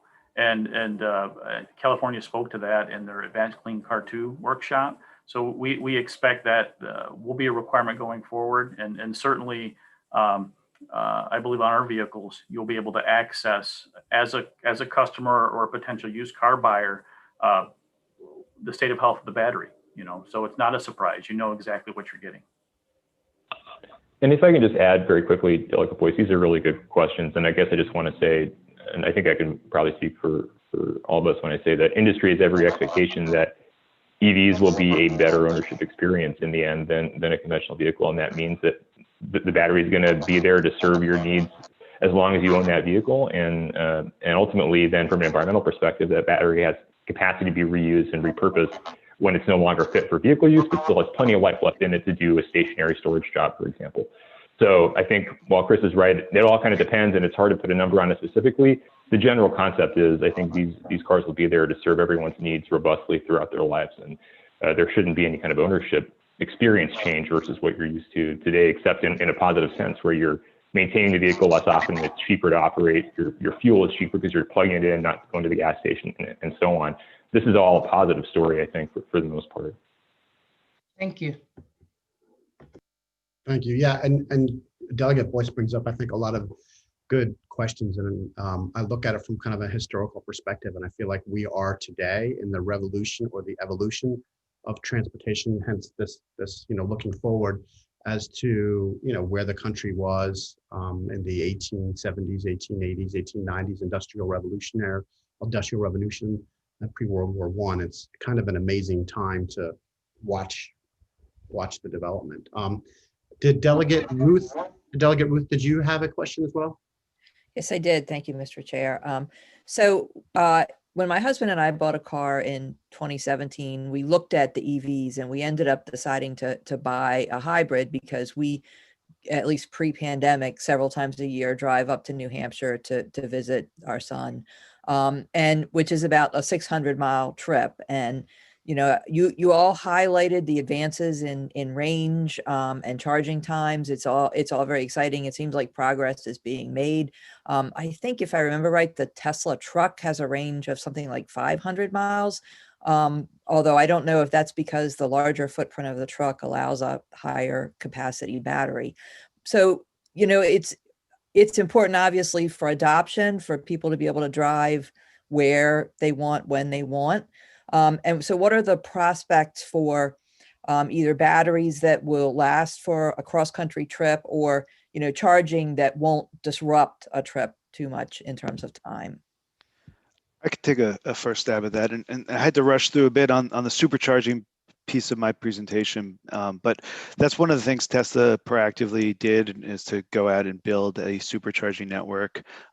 We've built these chargers at locations where customers can pull off and go, there are amenities like whether it's supermarkets or restaurants or, 7-Elevens or whatnot, where they could stop and charge up. And, the latest generation, the Gen 2 or Gen 3, I should say, superchargers gets, 250 kilowatt chargers. So that's quite significant. So in 20, 30 minutes, you could add quite a bit of range to your vehicle. So, in our car, if you came in, you could basically put in your final destination and it would tell you where along the way up you can stop to charge and how long you would need to charge. And it'll, as you pull up, it'll tell you, it'll get your battery prepared. So, you could start charging at full blast as soon as you get in, as opposed to kind of warming up the battery when you get there. So there's other features like that. So I think that network is getting more and more robust, more and more EV charging companies are out there putting in charging stations. A lot of the VW mitigation funding has gone to charging stations. So our system is set up that you can get virtually anywhere, any trips within the 50 states, well, the 48 states, I should say. Getting up to Alaska might be difficult right now, but there is there is a system set up to allow that trip from Maryland to New Hampshire to happen seamlessly. It would take longer because you'd have to, it's not a quick pull into the gas station right now, but we are, each generation of charger is faster than the one before it. The batteries are getting better to take that fast charging. So that is where we're working towards, where you can not worry at all about going on those long trips and have that capability. Thank you. And I know a lot of the others are working on that as well. Not only on the charging, number of chargers, speed of chargers, but also on the miles. Some predicted in the future, you may have 500, 700, even 1,000-mile battery packs as the tech develops. So you might not even need to stop to charge in 5 or 10 years. That would be Okay, great. I'd like to move on again. If everybody, if you haven't put your information, put it in the chat. I've got one last question. Oh, I'm sorry. Yes. Yeah, this is for industry, and it's since cost has come up. I understand that Bloomberg New Energy Finance estimates that by the year 2025, electric vehicles will be basically the same price as comparable gasoline vehicles. Does that prediction of theirs sound right to you? Good question. It does. This is acting with Tesla, and I think I'd point out now, like I mentioned, our Model 3 at $38,000 is comparable to a similar gas car. Not all of them, but I think as you'll see more and more models come out there, that 2025 timeframe seems reasonable. And those Bloomberg guys do a lot of research on that. Sorry, Zach, I didn't mean to cut you off. I think, Chairman, really great question. I think one complicating factor, just to continue bearing in mind, is that at the same time, we've got sort of the countervailing pressure to keep adding range to the vehicles as that becomes technologically possible with battery costs coming down, because consumers do want to have as much as they can on board rather than having to rely on frequent charging. So that's sort of a countervailing pressure that does provide a bit of upward lift to prices, and is going to make it a little bit more challenging in some segments to reach that goal by 2025. But the story absolutely is one of continuing to bring down costs and making these vehicles more and more accessible to more and more of the market, 100%. But it's going to vary a little bit segment by segment, vehicle by vehicle, and you do see this pressure from the buying public to want to put as much as they can in that battery out of the gate.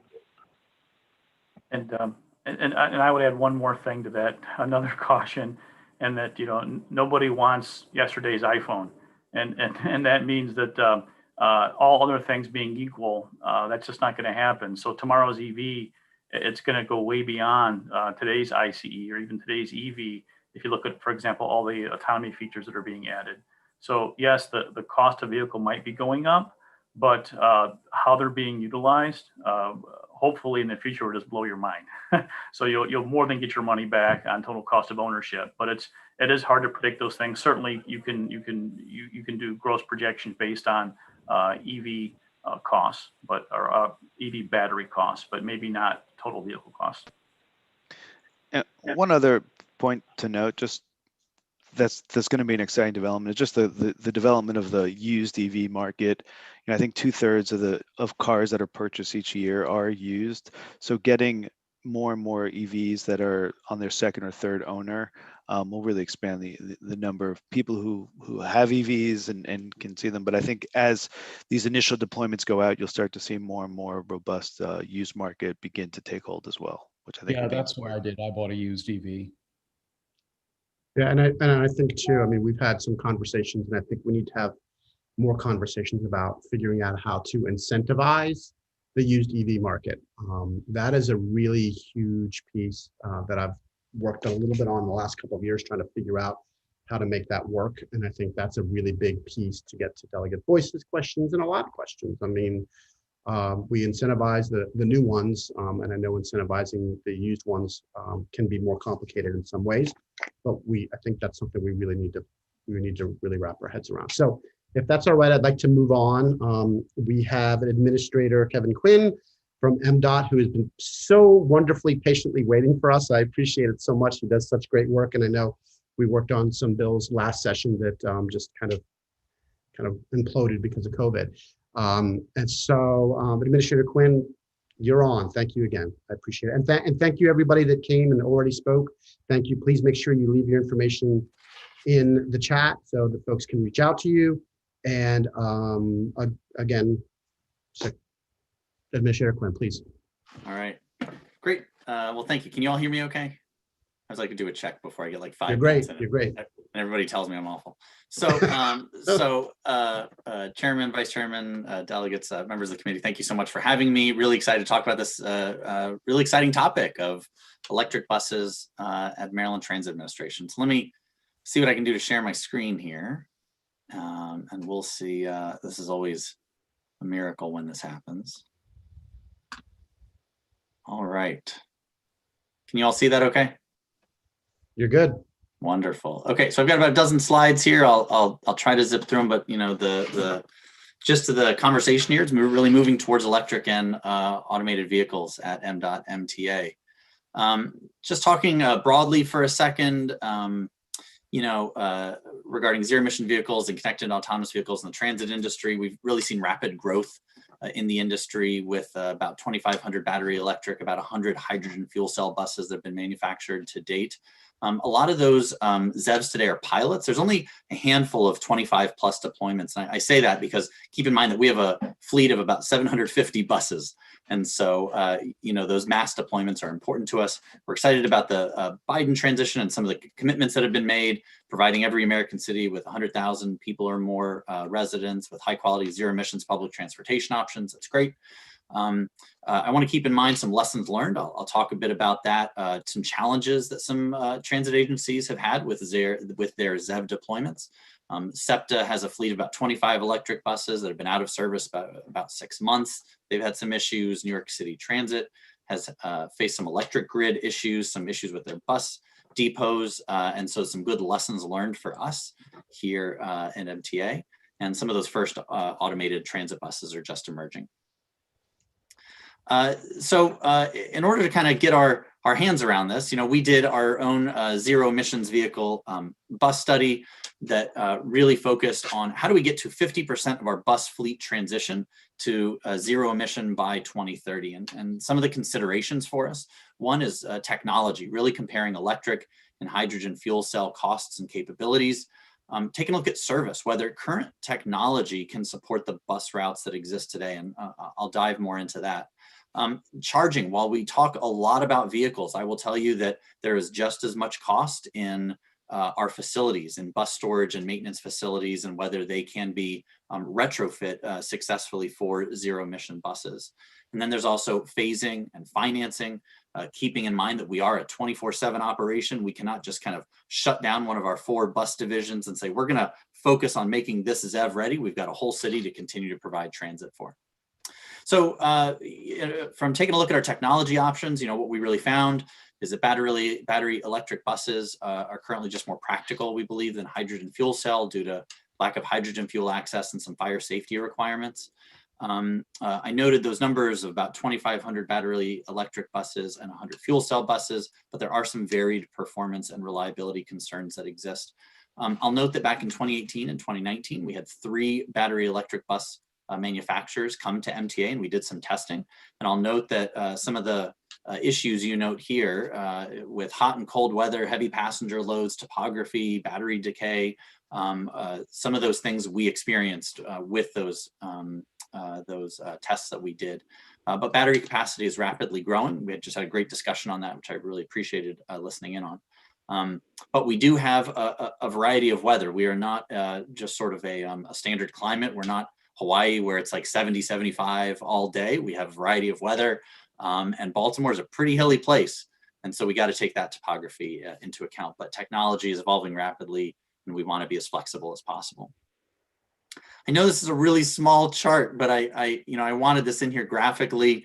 So what this shows is, you know, we took a look at where the battery electric bus technology is today and how much service we could complete if we had battery electric buses. And this line here really shows where how much battery is required. This over here is percentage of service we could complete going from 0 to 100. And basically where we are today, we could complete about 50% of our current bus service with current battery electric bus technology. And that has to do with the way that we schedule our blocks, essentially our runs of work for our operators.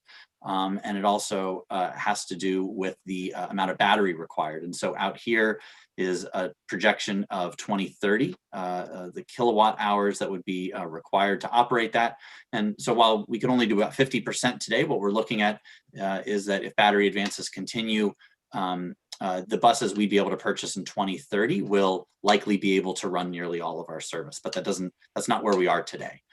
So what we're looking at for the sort of foreseeable future is some mixed fleet with some diesel to support, all weather conditions, power outages. And I also want to keep in mind, something that we've discussed a lot is being able to support statewide emergency evacuation. So, when Ocean City has a hurricane coming and they say, hey, we may need to evacuate people, who are you going to call? MTA. And so, we're at the ready with, 100 buses that need to get out there. So, let's say we were to send out 100 buses, do they have the charging capacity to get there? Do they have the charging abilities to get back? So we've got to take a look also at those emergency considerations as well. Taking a look at infrastructure, I touched on this, vehicles are sexy and fun to talk about. We've also got to talk about the facilities and the charging infrastructure that we have. So we looked at our 4 bus divisions, Kirk, Northwest, Eastern, and our Bush division. And what we found is that those facilities can be outfitted for charging, but they do need electric grid upgrades needed for the conversion of each of our bus facilities. Charging infrastructure for full fleet conversions would reduce bus capacity at some of our divisions. Many of you have been to our bus divisions or driven past them. You may see that our buses are packed in like sardines. And so the minute you have to start making space and alterations to our footprint for charging stations or whatever that charging infrastructure is, you essentially lose parking spots. And so that's critical for us to be able to have that flexibility. Going through our divisions one by one, Kirk is our newest bus division. We're actually about to open up a new facility in February, and it's got a high ability to be retrofit and includes space for charging infrastructure. Northwest could accommodate both energy types. Eastern is one in particular that the current facilities are really beyond the useful life, and we need to really redo that entire Eastern facility in tandem with electric charging investment in order to make a lot of this work. And our Bush division is low in terms of compatibility. The site layout is our oldest facility. It's where the old trolley company was laid out. There's historic impacts. There's potential contamination underneath. And so the minute we start digging in, we have a feeling we're going to run into some issues. So we got to be careful there. Don't want to forget on route charging. So while buses can primarily be charged at our bus facilities out along the routes, they may need to be charged out on the routes as well. So we have to look at where we do and where we don't own land and potentially lease of additional area where we could put in charging stations. And again, a point that I made earlier, this idea that we have to continue to provide reliable 24/7 daily operations during construction. So even if we're focused on one division or a couple divisions, we have to keep that service running for the region. Some workforce considerations, and I want to convey that these have been things that we've been talking with ATU Local 1300, our union that represents our operators and our mechanics, but we recognize that there will need to be extensive employee training and new job descriptions. If you read our collective bargaining agreement that defines what an A repairman, a B repairman, a C repairman do, it's the exact same language that was used back in 1972. And so those will need to be dramatically updated. And we've talked to other agencies about how to update those, but I can tell you right now that your mechanic often looks more like an IT technician kind of than a traditional mechanic. We need to change our agency's procedures, the way that we schedule, the way that we have to do bus assignments. The first electric vehicles that we get, we can't just kind of throw them out on any route. We will have to look very specifically about how long that route is from a mileage perspective, from a topography perspective, and how we do that scheduling across our entire fleet. And again, coordination with the union and contract changes are really going to be critical. So let's talk dollars. We did a cost estimate as part of our study and taking a look at 50% MTA ZEV transition. And what you look at is for the period of 2025 to 2030, we'll need approximately $300 to $350 million. We replace about 70, 75 buses per year. That comes out to approximately 850,000 per bus right now. For our clean diesels, we're about 550 to 600,000. And so that's about 20 to 25 million a year more than diesel buses, up to about, but we will see up to about 8.5 million per year in fuel cost savings. The charging infrastructure I noted is just as important. You know, our Eastern Division bus redevelopment really needs to be coordinated with that. And we want to look at any lease finance options that we have as part of a fueling contract. And we could potentially, do some creative financing there. There's a lot of equity benefits that, we realize that are part of this that are really important to us, important to me. One is emissions and noise reduction system wide. We have FTA requirements that do preclude assigning buses to specific neighborhoods. You sort of have to spread them out, but we recognize that the larger the bus fleet gets, the greater the benefits to the entire region. We also see the ability here to reduce diesel emissions and noise near bus maintenance facilities. And that's a common concern with us, with the communities that we're around. But we know that this has the ability to really address some of those legacy social equity concerns that still remain today. We've also seen that in places where transit agencies have improved the power capacity, it can also improve the electric grid resiliency for the surrounding neighborhood as well as the bus depots move towards that stronger electric grid. It's also just, quite frankly, a cleaner work environment for our maintenance and operations employees. We do have some projects underway I wanted to touch on. I noted that in 2018, 2019, we had some battery electric demonstrations completed with our manufacturers. We did recently win a $2.6 million grant with FTA, their low and no emissions grant. That's a funding pilot for us to purchase 3 60-foot battery electric buses, as well as the accompanying charging infrastructure. Those buses will be in service in 2022. And as Secretary Grumbles noted, there was the Volkswagen settlement. And so we're getting about $3 million out of that for 4 40-foot battery electric buses and charging infrastructure. Again, we'll see those buses in service in 2022.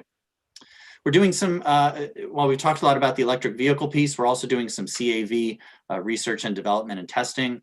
We did work with Steer. This was touched on by Administrator Nizer, but we tested an automated valet parking at one of our MARC parking lots. So that was pretty cool. Went out and checked that out and rode around in it. At Trade Point Atlantic, we're looking at a first last mile kind of automated shuttle pilot. We're looking at where shuttles are being used in kind of a campus environment. So how can we send buses to an area like a Trade Point, and they could then have an automated shuttle that circulates employees around a campus? That is currently delayed due to COVID-19. I do want to note that.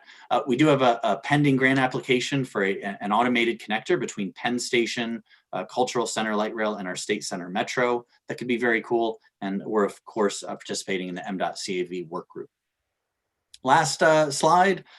Just want to note, our continued commitment to meeting this goal of 50% bus fleet transition to ZEV by 2030. I want to note that these goals are laid out in the regional transit plan as well to initiate the ZEV procurement and implement a CAV project by 2025 and to achieve a 95% zero emission vehicle fleet by 2045. And lastly, there's agencies coming out with lessons learned every day on their electric vehicle fleet, the challenges that they're having. And so I think it's really critical that we build on some of those lessons learned as we look to purchase vehicles and really renovate some of our older facilities.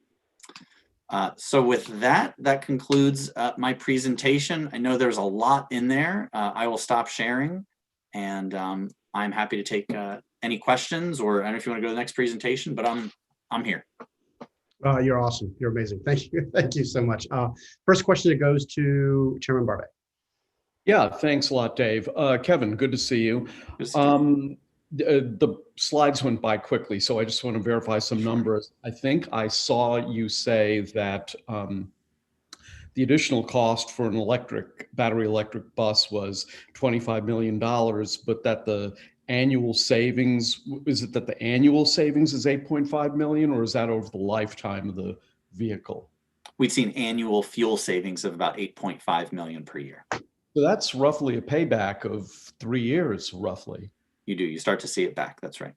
Okay, that's fantastic news. And let me also thank you for pointing out that some of your bus fleet has to be able to respond to emergencies around the state of Maryland. It's not an issue I'd ever thought of, but that's really important to keep in mind. Thank you very much, Administrator Quinn. Thanks, Dave.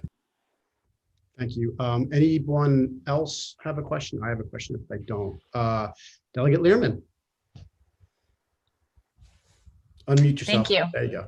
Yeah, thanks so much. This is really interesting. Could you talk a little bit about the infrastructure or the space for the infrastructure? So right now you have a few lots around the region or the city. Would you need additional space in addition to, in addition to the infrastructure, all the infrastructure and the charging infrastructure that you would need to buy? Would you need to have like another bus transit station parking lot because the infrastructure is bigger and it takes up more space to charge, or what do you think? And it takes longer. What are you thinking? So it's a great question. So our study, the study did not go into depth of if you have a charging station that is 5 feet by 10 feet of a footprint. They didn't go into the exact details. But the gist of your question, I think I would answer yes. We either need a complete overhaul of our Eastern Bus Division, which is right over there off of Eastern Avenue. And those of you have probably passed it on 95, you can get a really good view looking down at the buses. If you go there, you will see them packed in. And just imagine that there now have to be charging stations throughout. And so I think that there's a redevelopment of Eastern and potentially a fifth bus division, or at least a location where we would need to charge vehicles. That sort of fifth location isn't reflected in the costs that I noted. That really reflects charging capacity, capabilities at our bus divisions, and a redevelopment of Eastern. And just one more thing, I'll just note that there are different types of charging facilities around the country. So you have sort of a standard, plug a nozzle into a bus type of a facility. You also have other places where they're essentially installing, I think at LA Metro, there's sort of like an overhead catenary system where a bus could drive in, and essentially a catenary would raise or lower and touch the bus. The bus would know when it's done and it could drive off. So depending on what kind of charging infrastructure you go affects those space needs. Right. David, when we were in Nashville for NCEL, I saw there was a bus station that had the overhead charging. Yeah. Okay. That's helpful. I mean, that seems like a huge cost. So probably at some point should be built into any fiscal note analysis or, anything to help us understand, not because we don't want to do it, but because we want to make sure that we're budgeting for you all appropriately when we do it. Thanks. Makes sense. And Delegate Learman, to your point about the fiscal analysis, I think from an environmental justice perspective, the idea that you are taking all or a good number of those diesel depots as well as buses off of the particularly urban areas is that would be great. That would be great. Yeah, no, I mean, I'm all in. I just want to make sure that MTA doesn't have to cut every other thing it's doing in order to be able to do this. So no, and I think you're absolutely right. And when you take into consideration what Delegate Barbe said as well as what you just said, it's kind of a no-brainer. Anyway, did I have somebody next? Andrea has a question. Andrea? Yeah, hi, thank you. Yes. So we've been talking about cost and the economics of it, and it's we're changing over everything. So the question that I have is, are these costs going to be passed on to the consumer or the riders? I would assume that I can't necessarily speak definitively for Baltimore, which is, I guess, where the majority of these buses are. But, those individuals may or may not be able to afford one of these electric vehicles and move around. And so they're taking the buses as it is. Is that cost going to be passed on to them? And can we expect that the cost of ridership is going to be higher? Yeah, that's a great question. So I don't know that I have the ability to pass on the costs to riders. Fares are set by state law by the legislature. There's a state law that was put in place that bus, light rail, metro, our core services can go up a maximum of 10 cents every 2 years. We'd have a bus fare change coming up on July 1st of 2021. So every 2 years, it could go up by 10 cents, and that's against state law. And then on our commuter bus and our MARC system is every 5 years. Okay. And so how would I say this? I guess it would be up to the state legislature to set a higher limit. Okay. If we wanted to recapture that and have a higher fare box recovery as a result of these higher costs. All right. Thank you. Sure. And Delegate Harrison, on that too, I guess back to Delegate Learman. How we make this change as far as the fiscal impact, we just have to look at the whole picture of it. Because I agree with you, like we can't put this on the necessarily the backs of the riders, but think about all the money that's saved by people not going to the ER with asthmatic problems in some of these neighborhoods. So we have to find a creative way of making this happen. Very, very good. Very, very good point, Delegate Harrison. Very good point. Any other questions? Is there anybody I am missing? Delegate Stein. Don't forget to unmute yourself. Thank you. Thank you, Mr. Chairman. So I guess just as a follow-up, Kevin, the department's planning is to take the $25 million a year out of the Transportation Trust Fund. Is that right? Yes, yeah, any of our funding would come out of the trust fund. That's correct. Okay, thank you. Am I missing anybody? I'm having a little trouble keeping up with all the chat, so I'm looking at people. Delegate Boyce, thank you. I just want to say one thing. Before my life here with the legislature, which feels like 100 years versus 3, I worked with the Kirk Depot group who advocated heavily to change the bus depot around there because of the high cancer rates. And so I'm certainly an advocate for the change in these buses, because when MTA first got their new fleet, those fleets first went to that depot, a majority of them, to be able to cut down on the idling and the buses outside. And so I'm certainly in huge support of this. But like Delegate Fletcher Harrison said, not at the cost of us if we're also saving the money. So I just wanted to put that out there. Yeah, it's a great point. It's a great point. I think, the switch to electric can have just some tremendous benefits for communities across the region. Am I missing David, anybody? I have another bite at the apple here. Yes, please. So I'm really astounded that the payback period is 3 years. I mean, that's really fantastic. And so I was wondering if anyone contemplated taking Delegate Harrison's thoughts into, point of view into perspective.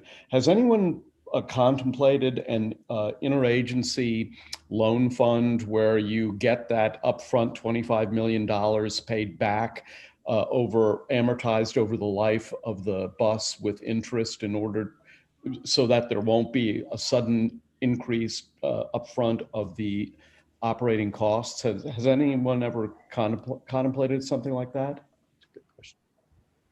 I know that I don't know. I don't know that we delved into that much detail with our study, but I think really the next step of this, of kind of what you're getting at, is how do we make it happen, right? I think that's what you're getting at, so that there aren't these costs that just hit.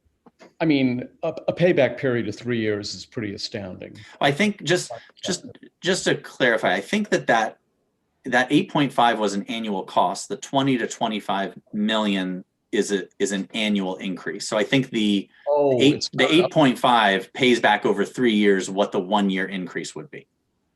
Okay, that's completely different from what I thought. I'm sorry. I may have misspoke. Okay. Oh well. There are still all the other advantages. It's still great advantages, still great benefits. There's still, okay, is there any other questions for Kevin? Thank you so much for your patience. And I know, I think this committee did pass Delegate Corman's bill to help move that along. I think it was unanimously, and it is supported by the governor and TI2 as well. So just FYI. Okay, thank you so much. again, Thank you. Kevin. So while putting this agenda together, I kind of wanted to break things up into the things that we deal with the most, which is the passenger vehicles. And then we move to transit buses, which are well on their way. And then I wanted to talk briefly, we're talking about electrification of school buses. Sometimes that comes to our committee, it's duly assigned, sometimes not. But with that said, I want to assure the committee, we did reach out to some of the bus manufacturers and we're not able to get any of them on the call. And we have reached out to Duncan McIntyre, who's our next speaker, who's the CEO of Highland Electric Transportation. So Duncan is going to kind of pinch hit on the technology of the electrification as well as the other benefits, and briefly about what his company does, because it's part of the transition of how we get there. So and I know that he has been before the committee, I think 2 or 3 years in a row, and always does a fantastic job. And with that, Duncan, you are on. Thank you so much for being here.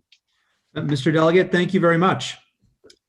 So in lieu of slides, I have been listening to this conversation, and I'd love to pick up on a theme that is very much relevant, which is about total cost of ownership. As background, my name is Duncan McIntyre. I'm the CEO of a company called Highland Electric Transportation, and we focus exclusively on school bus electrification. We act as a partner for municipalities seeking to make the transition.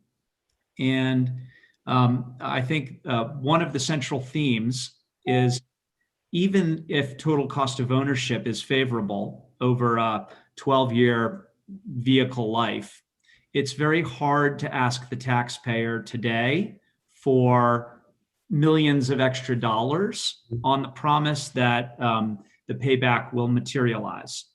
And so we make that bet for municipalities. We put up the money, we install infrastructure at the depots, we purchase the vehicles, and then we charge them and pay for repairs. We allow the municipality to put their own mechanics to work doing the repairs. We purchase the electricity from, Pepco or Baltimore Gas and Electric, whoever the utility might be. But ultimately, the reason why the model has gained traction in many states, including Maryland, is because we're shifting that risk around total cost of ownership to someone making a bet with private capital. And what that assures is that the taxpayer never pays more than what's in the existing budget today. So we are working closely with a few counties in Maryland, and we're very optimistic that one in particular will announce a large school bus electrification program within a couple months. But Mr. Quinn talked a little bit about the duty cycles of transit buses. When you look at a school bus, the technology has also improved considerably on the heels of the transit industry. The battery packs and the electric motors used to move an electric school bus are the same in most cases as those in transit buses. I'm sorry, can I stop you for 1 second, Duncan? Yep. For all those that aren't speaking, if you could please mute your mute, we're hearing some background. Thank you. So the point being that the transit industry has developed reliability and driven the cost down. It's still more expensive up front, but that technology has benefited school bus electrification. The vehicles today have 120 to 140 miles of range, and the typical school bus route is only 30 or 40 miles in the morning and 30 or 40 miles in the afternoon. In rural areas, that can be 50 or 60 miles in the morning and another 50 or 60 in the afternoon. But the duty cycle is light enough that 90+% of the fleets across the state could be transitioned based on existing technology today. We don't say 100% because some buses are needed for longer trips, like sporting games and things like that. We think in a few years, the network of charging will be available to accommodate that as well. But the bottom line is the technology is here today. Costs are coming down. And for large districts that have an interest, there are public-private partnerships available that can make that transition at scale in a budget-neutral manner. I think a couple quick comments. We talked a little bit earlier about Volkswagen funding and other ways that incentives can help accelerate this industry. Absolutely agree that incentives are very helpful at getting the ball rolling. But if you look at the pockets of capital, 2 million here, 3 million there, they are typically putting very few new vehicles on the road. And what the state needs is lots of new vehicles that are zero emissions. So getting there requires the industry to build a really enduring ecosystem around accelerating this movement. We think if more entities like ours can take on the risks of what the fueling and operating costs will actually be and help bridge that incremental gap up front, that will accelerate things. If the utilities are able to offer more make-ready support, that will also accelerate things because infrastructure is expensive and needs to be considered within the broader context of total project costs. But I guess I'll just wrap it up by saying, from a cost standpoint, yes, it is much more expensive today, but we're at a tipping point where that total cost of ownership framework is getting to be quite strong. And whether the taxpayer funds capital and takes the risk, or private entities like us fund the capital and take the risk, there's a budget neutral process for electrifying municipal fleets, buses and trucks. And we think that process will only accelerate over the coming years as the OEMs continue to drive their prices down. And I'll just leave you with one quick fact, one statistic, and then I'm happy to answer questions. But if you look at a new electric school bus last year in Maryland, you were talking about $350,000 compared to a diesel, which is $150,000. So a premium of 2.5 to 3 times. In 2024, we will be able to buy that same electric school bus for closer to $240,000. So a full 35% lower than last year. And that the price is steadily coming down between now and then. That declining cost curve is going to help accelerate the transition and will result not in budget neutrality, but in true discounts to the budget in coming years. So thank you, and happy to answer any questions. Okay, great, Duncan. Thank you. If you could just hang on, we're going to go to trucking and utilities, and then that way, because all of them are kind of have the same kinds of questions.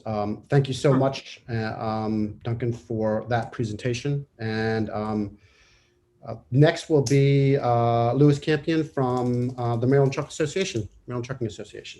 Louis, thank you for your patience. Thank you for being here. Thank you for the invitation, Delegate. Can you hear me okay? You're good. You're good. Great. Thank you.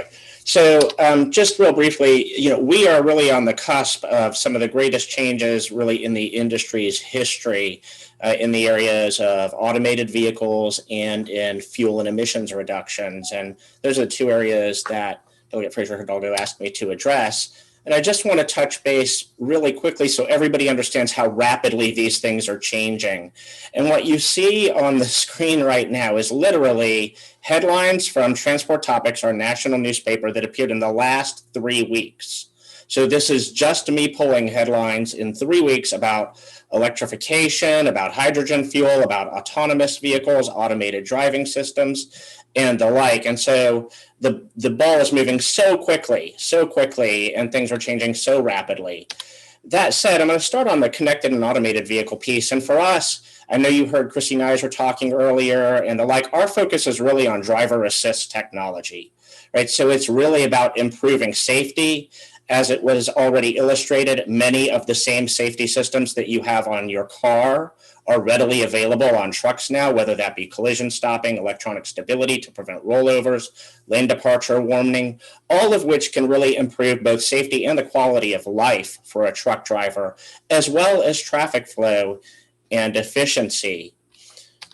What you see on your screen now is really just an illustration of several of those various safety technologies and how they might appear on a truck. I'm going to show a very brief 1-minute video actually on the image that you have at the top left corner, which is on truck platooning. Since you all have led the charge here in Maryland with passage of the legislation that eliminates the following too closely bill law, and we'd like to see that obviously get through the Senate this year. So with that, let me go ahead and just show this video.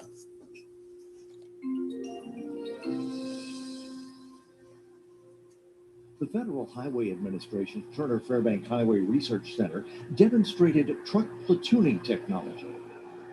This innovation allowed 3 trucks to travel together as a cooperative adaptive cruise control platoon, or CACC platoon. CACC uses the radar sensors and electronic actuation of engine and brakes used by conventional adaptive cruise control systems available on today's vehicles. CACC adds vehicle-to-vehicle communications, enabling a smoother, closer following vehicle control system. For each truck in the platoon, the driver continued to steer while the CACC system controls speed adjustments.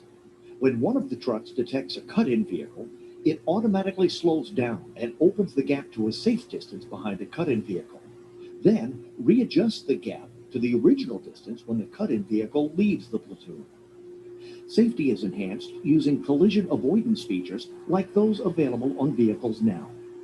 This truck platooning technology demonstrated that CACC allows trucks to drive safely and smoothly at shorter gaps than they can under conventional manual driving. Potential benefits include better utilization of the highway through increased throughput, improved fuel economy, and lower operating costs. So with that, I'm just going to jump right into my next slide. I know you guys have a very short time window, but some great opportunities for improvement there. And the projected fuel efficiency gains, even under a traditional diesel model, are between 4 and 10% fuel savings.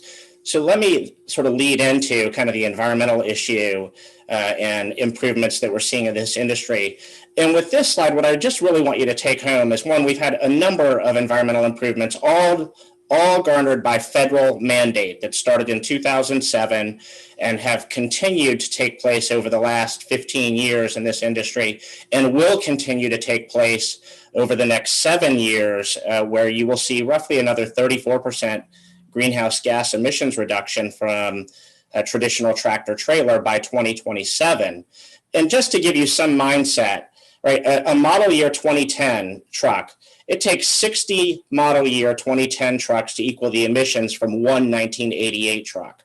So in 30 years, basically, you have 60 trucks outputting the emissions of one 88 truck. Now that's going to go much differently in the future as well. So in spite of those improvements, we have major opportunities. We've already heard from Tesla on their truck side, and great fuel changes that are going to further lower or eliminate greenhouse gas emissions.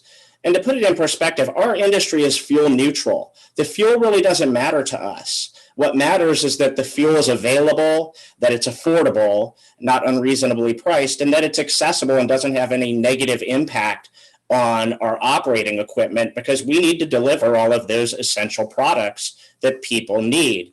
We've talked about a number of options, some of them today. Electric, obviously a big driver, hydrogen fuel cell, natural gas is being readily utilized in certain areas of the country.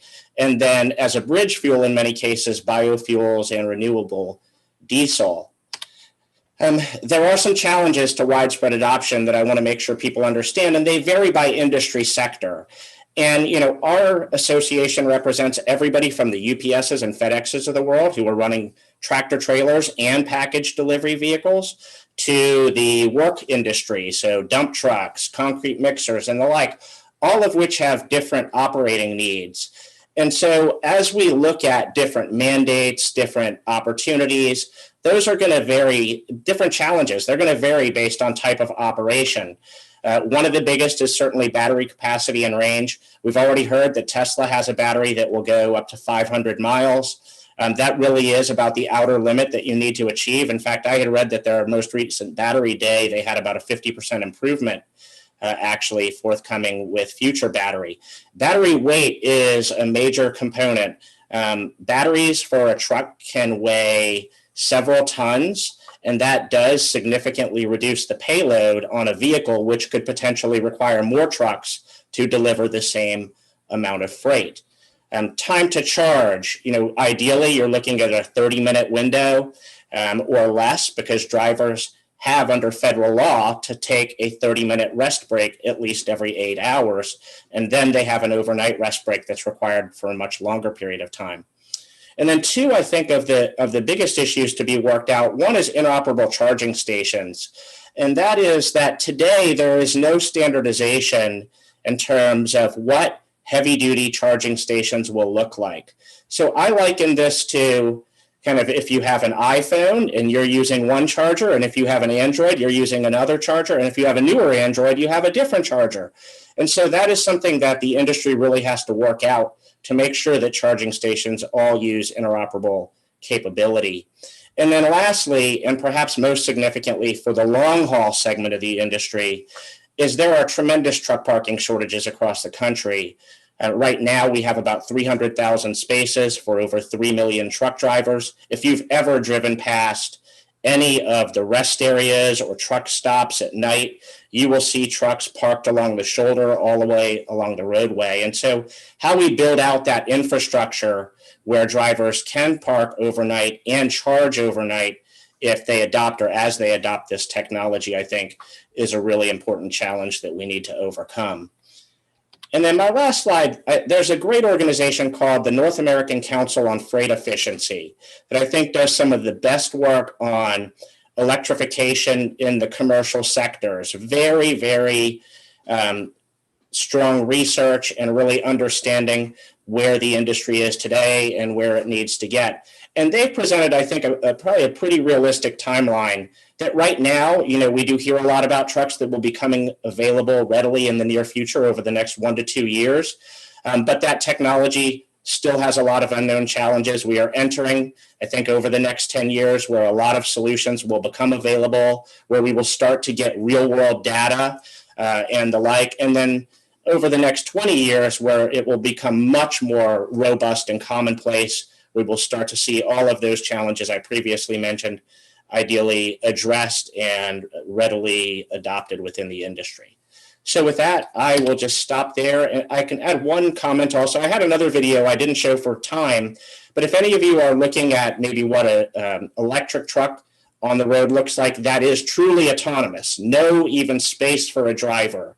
If you simply Google Volvo Vera, V-E-R-A, you will see some fascinating videos there around that they are incorporating in Sweden right now already. Thank you very much. Happy to take any questions. Great. Okay, so I'm going to go next to the utilities just because all of this is connected, and then we'll go with questions at the very end. So for the utilities, we have two. We have Charles Washington, Government Affairs for BG&E, and Ivan Lanier. Charles, do you want to start? I'm not sure how the two of you have decided to work out. I'll go first. Okay. Good morning. Good morning. Chairman Frazier-Hidalgo, Chairman Barbe, and members of the subcommittee. My name is Charles Washington. I'm here on behalf of BGE, and we really appreciate the opportunity to participate in this conversation. and to discuss our role in facilitating a transition to electric vehicles and driving sustainability in our service territory by providing personalized solutions to our customers, preparing our infrastructure to ensure reliable service, and supporting our communities and government leaders as a trusted partner. I'm joined today by my colleague, Devesh Gupta, BGE's Director of Strategy, Utility of the Future. Devesh's team is responsible for work in our strategy related to electric vehicles, and he will deliver the substance of our presentation today. So I'll turn it over to you, Devesh. Thanks, Charles, and thanks for the opportunity to speak to you today. I'm just going to take a few minutes here to update you on our utility programs and give you an example of one of the utilities in Maryland and what we're up to with the commission-approved programs. So each of the utilities in Maryland has a similar program, probably scaled down given that we're the largest utility across central Maryland. We launched our program in July 1st of 2019. That was based on Maryland Commission order that came out in January of that year. Here's some of the stats in terms of what we're allowed to do under the program in order to help promote electrification of transportation. And just to give you a snapshot as to how we're doing against this, you look at the residential rebates, by the end of the year, I think we'll have close to 600 of those 1,000 rebates out the door or in process back to customers. Those are $300 rebates to customers for engaging in smart charging, level 2 smart charging at home. Those rates have really ticked up in terms of the subscription to that. So we do expect to be fully through all 1,000 rebates very early on in 2021. We have a non-residential program for multi-unit dwellings as well to try to encourage that. There's also the time of use rate, actually, I'll speak to first. The EV only time of use rate is one of the first of its kind in the country. It's actually allowing us to bill customers a time of use rate only for their electric vehicle charging without having to set a second meter at their home. So it's significantly less expensive. Instead, we're leveraging the metering in their smart charger at home or the telematics from their vehicles, if they're a Tesla driver in particular. So the idea being that we can get the data in terms of when they're charging and how much they're charging, either from their smart charger or from their Tesla telematics, and bill them against that usage a special rate in order to try to encourage them to charge their vehicles in off-peak hours.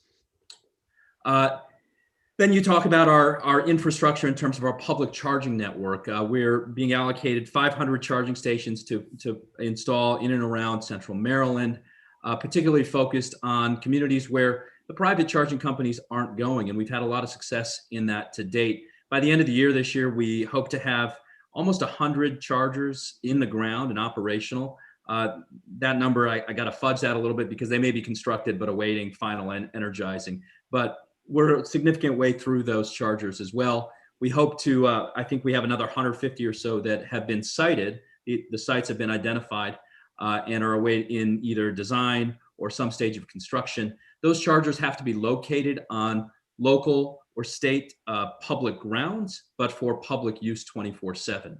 So we are certainly partnering with agencies like MDOT and some of the universities around the state, as well as local libraries, county governments, et cetera, to site those chargers. Hey, I'm running a Zoom right now, so I can't. Couple of notes real quickly on some things that are outside of our EV Smart program.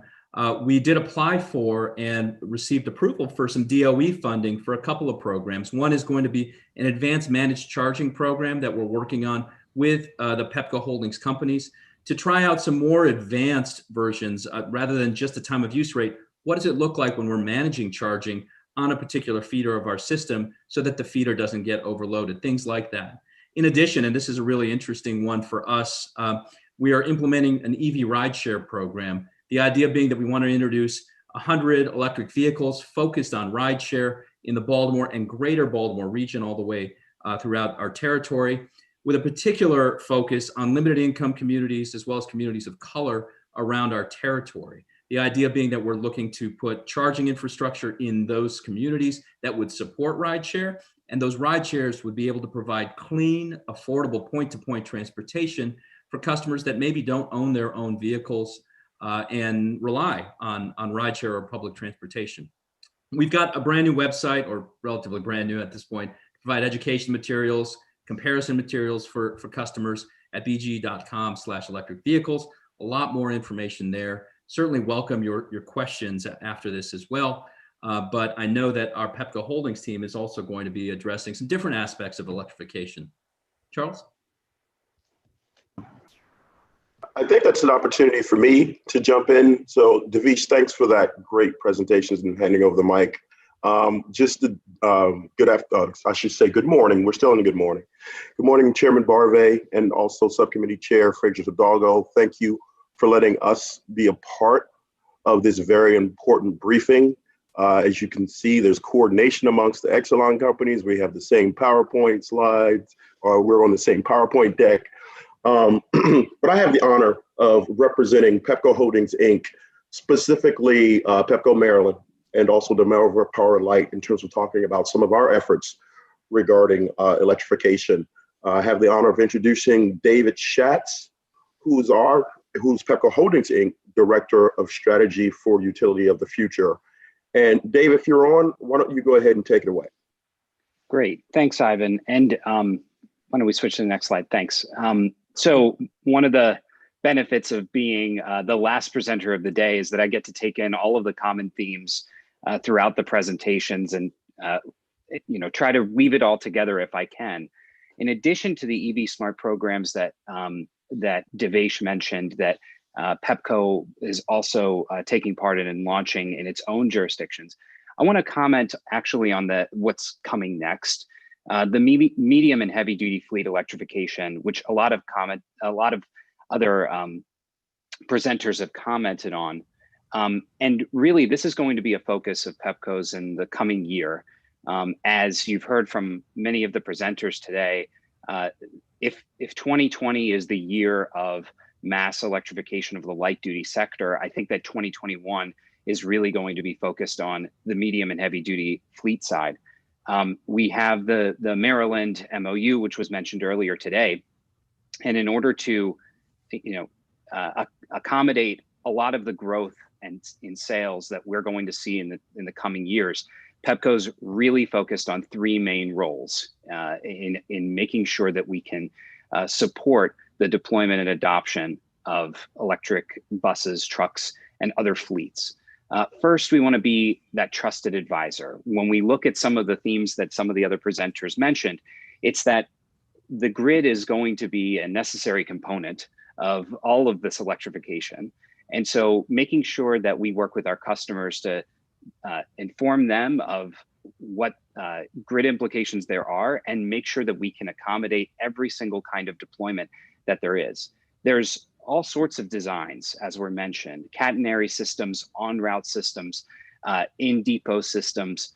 For every single kind of fleet, there is a different kind of design. We want to be that advisor to help our customers to leverage these technologies and to go about the site and permitting processes, accelerating where we can. The second is trying to promote that lower total cost of ownership that, again, was mentioned in previous presentations. There were a couple of mentions of the rates that utilities can offer. This is something that we're really focused on. We've been in discussions at the commission already around certain rate designs that might better promote and, again, accelerate or catalyze the deployment of electric vehicles, but specifically around the fleet segment. And thirdly, in developing all of these new fleets and accommodating all of the electrification among these fleets, we have to recognize that there are a bunch of different kinds of fleets out there. It is not one monolithic fleet. There are school buses, trucks, heavy duty, last mile, rideshare. You could even consider a fleet, Ubers and Lyfts and the transportation network companies. All of these have different fleet management systems and different schedules.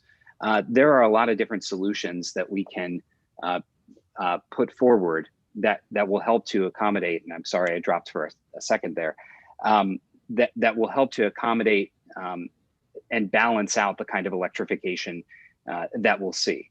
And so, I'm thinking of different solutions like power sharing, where you'll have a bank of EV charging stations accommodating a bus depot. and you'll be able to look at different buses and look at their schedules. One is leaving at 6 a.m., another leaving at 10 a.m., another at 5 p.m. And also look at their battery state of charge at the same time and say, this bus is leaving sooner than the other. We should direct more of our charge at the whole site to that one bus.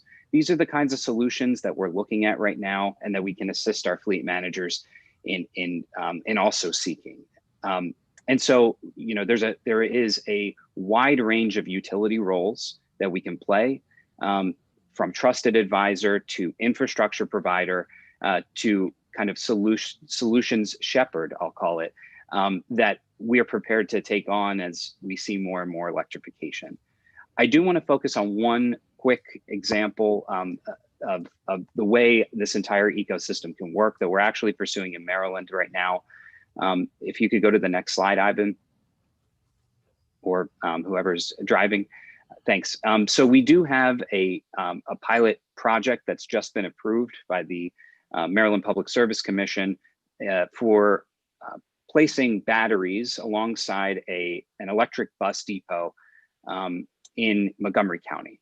And this is really kind of the full suite of different kinds of innovative projects that you can have on a single site.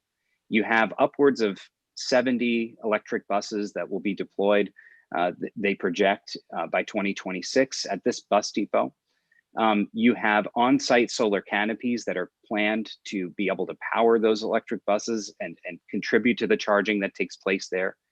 You have new charging infrastructure going in to serve all of these buses in this one location. And you also have batteries that we are going to be putting in, Pepco is going to be putting in at this location, in order to both contribute to the charging that takes place on the site, help to shave the peaks of electricity that are associated with that charging, so that we have a more balanced grid, more better power quality, and also serve a resilience benefit to the grid itself. So you see that electrification is not just raw power, and there's a lot of it going on these sites.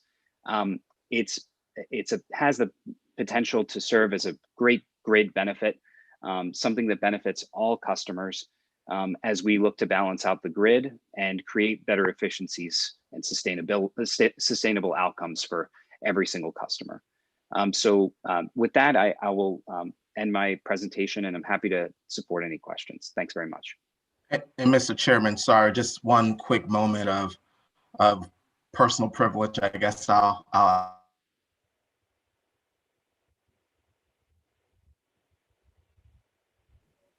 You've cut out. All right, Charles, didn't hear anything you just said. Yeah, you dropped off completely. So we'll get back to Charles when he unfreezes. In the meantime, Ivan and everybody, thank you so much. Do we have some questions? And I don't know who's driving, but can you give up your phone? Do we have any questions? Charles, you look like you're moving again. Did you have something you want to say? You completely disappeared for a while. It appears my internet is unstable. I said something. What I did was I thanked this committee for your leadership on the legislation that led to the pilot program Dave just discussed, and will be the genesis of several battery storage pilots around the state. So thank you. Thank you. Any questions for Duncan from Highland Electric, or Louis Campion, or any of our presenters on utilities? I think it's important to understand as we transition to a cleaner trend. Go ahead. I'm sorry, Chairman Bartley. I think Jen has a question. Oh, Jen. I had a question. Yeah, thank you. Thank you. I had a question about the school buses, and Duncan, you might have mentioned this about the infrastructure needed. Is it anticipated that, and I also didn't catch whether you're already doing this in places, but is it anticipated this would be infrastructure all in one place? I know in Howard County, a lot of times the bus drivers bring their buses home with them. How does that work, or is that not part of the same, would that not be part of the same model? Yeah, it's a good question. We've found that the most efficient way is to locate the infrastructure wherever the bus spends the night. Fit in with the way the transportation director dispatches and manages the fleet today. Having said that, scale does matter.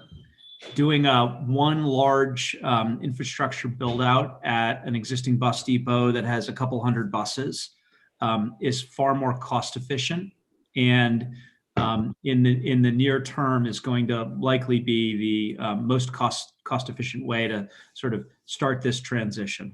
And when you look across the state, there are certainly some examples of buses that go home, but the majority of the buses do come back to a depot at night. And so that's the recommended place to start from a cost standpoint. So that's the preferred way, but you can work with counties where they go home. Absolutely, yes. Okay. It's all about designing the infrastructure with an eye towards meeting the duty cycle, making sure reliability is incredibly high, and then obviously cost is something that you care about as well. So charging stations can be put at people's homes. It's a little bit more complicated, but it's not entirely out of the question. Okay, thank you. Anything else on school buses? Or I'll get to Ross. I might, if I could just address a couple of points there, just to touch on something that Duncan mentioned too. In terms of local charging, one of the things we're trying to do at the utilities to provide a little more flexibility, particularly in these transitional years for fleet operators, including potentially school bus fleets, is providing a discount on our fast charging at our public network for fleet operators, a 25% discount if you operate 5 or more electric vehicles that are titled in the state of Maryland. That's something that can provide that local charging for somebody who's taking a bus home, for instance, at a more affordable cost without having put infrastructure at their home.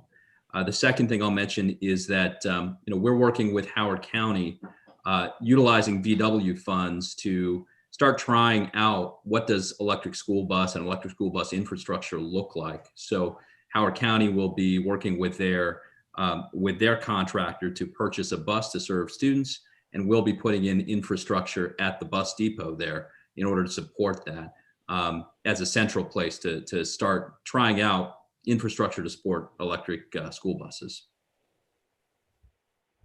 Great, thank you.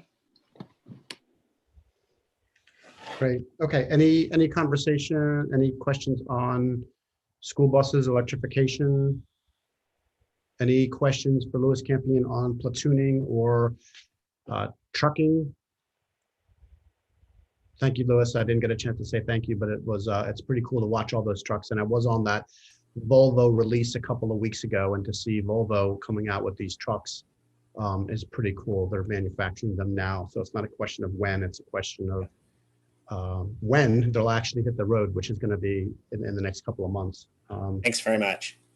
And then on the utility side, I thought it was important to bring in the utility folks, because as we transition to this cleaner and less polluting way of transporting goods, services, and people, whether it's school buses or trucks or anything else, I think it's important to make sure that we make the appropriate changes in policy to ensure that we can generate clean electricity so that we can complete this cycle to make sure that it's all clean all the way around. So that's why I wanted to make sure that we have the utilities on the call. They are working on a lot of other things as well. So again, for the speakers, please put your information in the chat to ensure that people can reach out to you, because I know people may want to.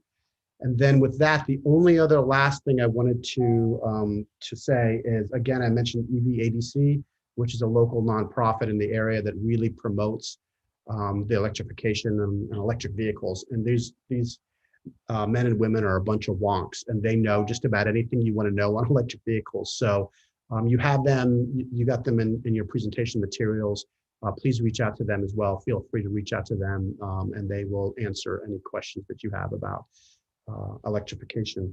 And a big thank you to all of our members, to all of our speakers, to my chair for allowing us to do this. I can't thank everybody enough. It's been great. I know it's gone long. It could go a lot longer, but Thank you. Thank you. Chairman Barbe, did you want to have any closing statements? Only to thank you and the members of the committee and all the presenters. This has been very useful to me and I think to the entire committee. And we look forward to meeting you virtually again when session begins. So have a happy, safe holiday. Thank you, everyone. Take care. Wear your masks. Thank you.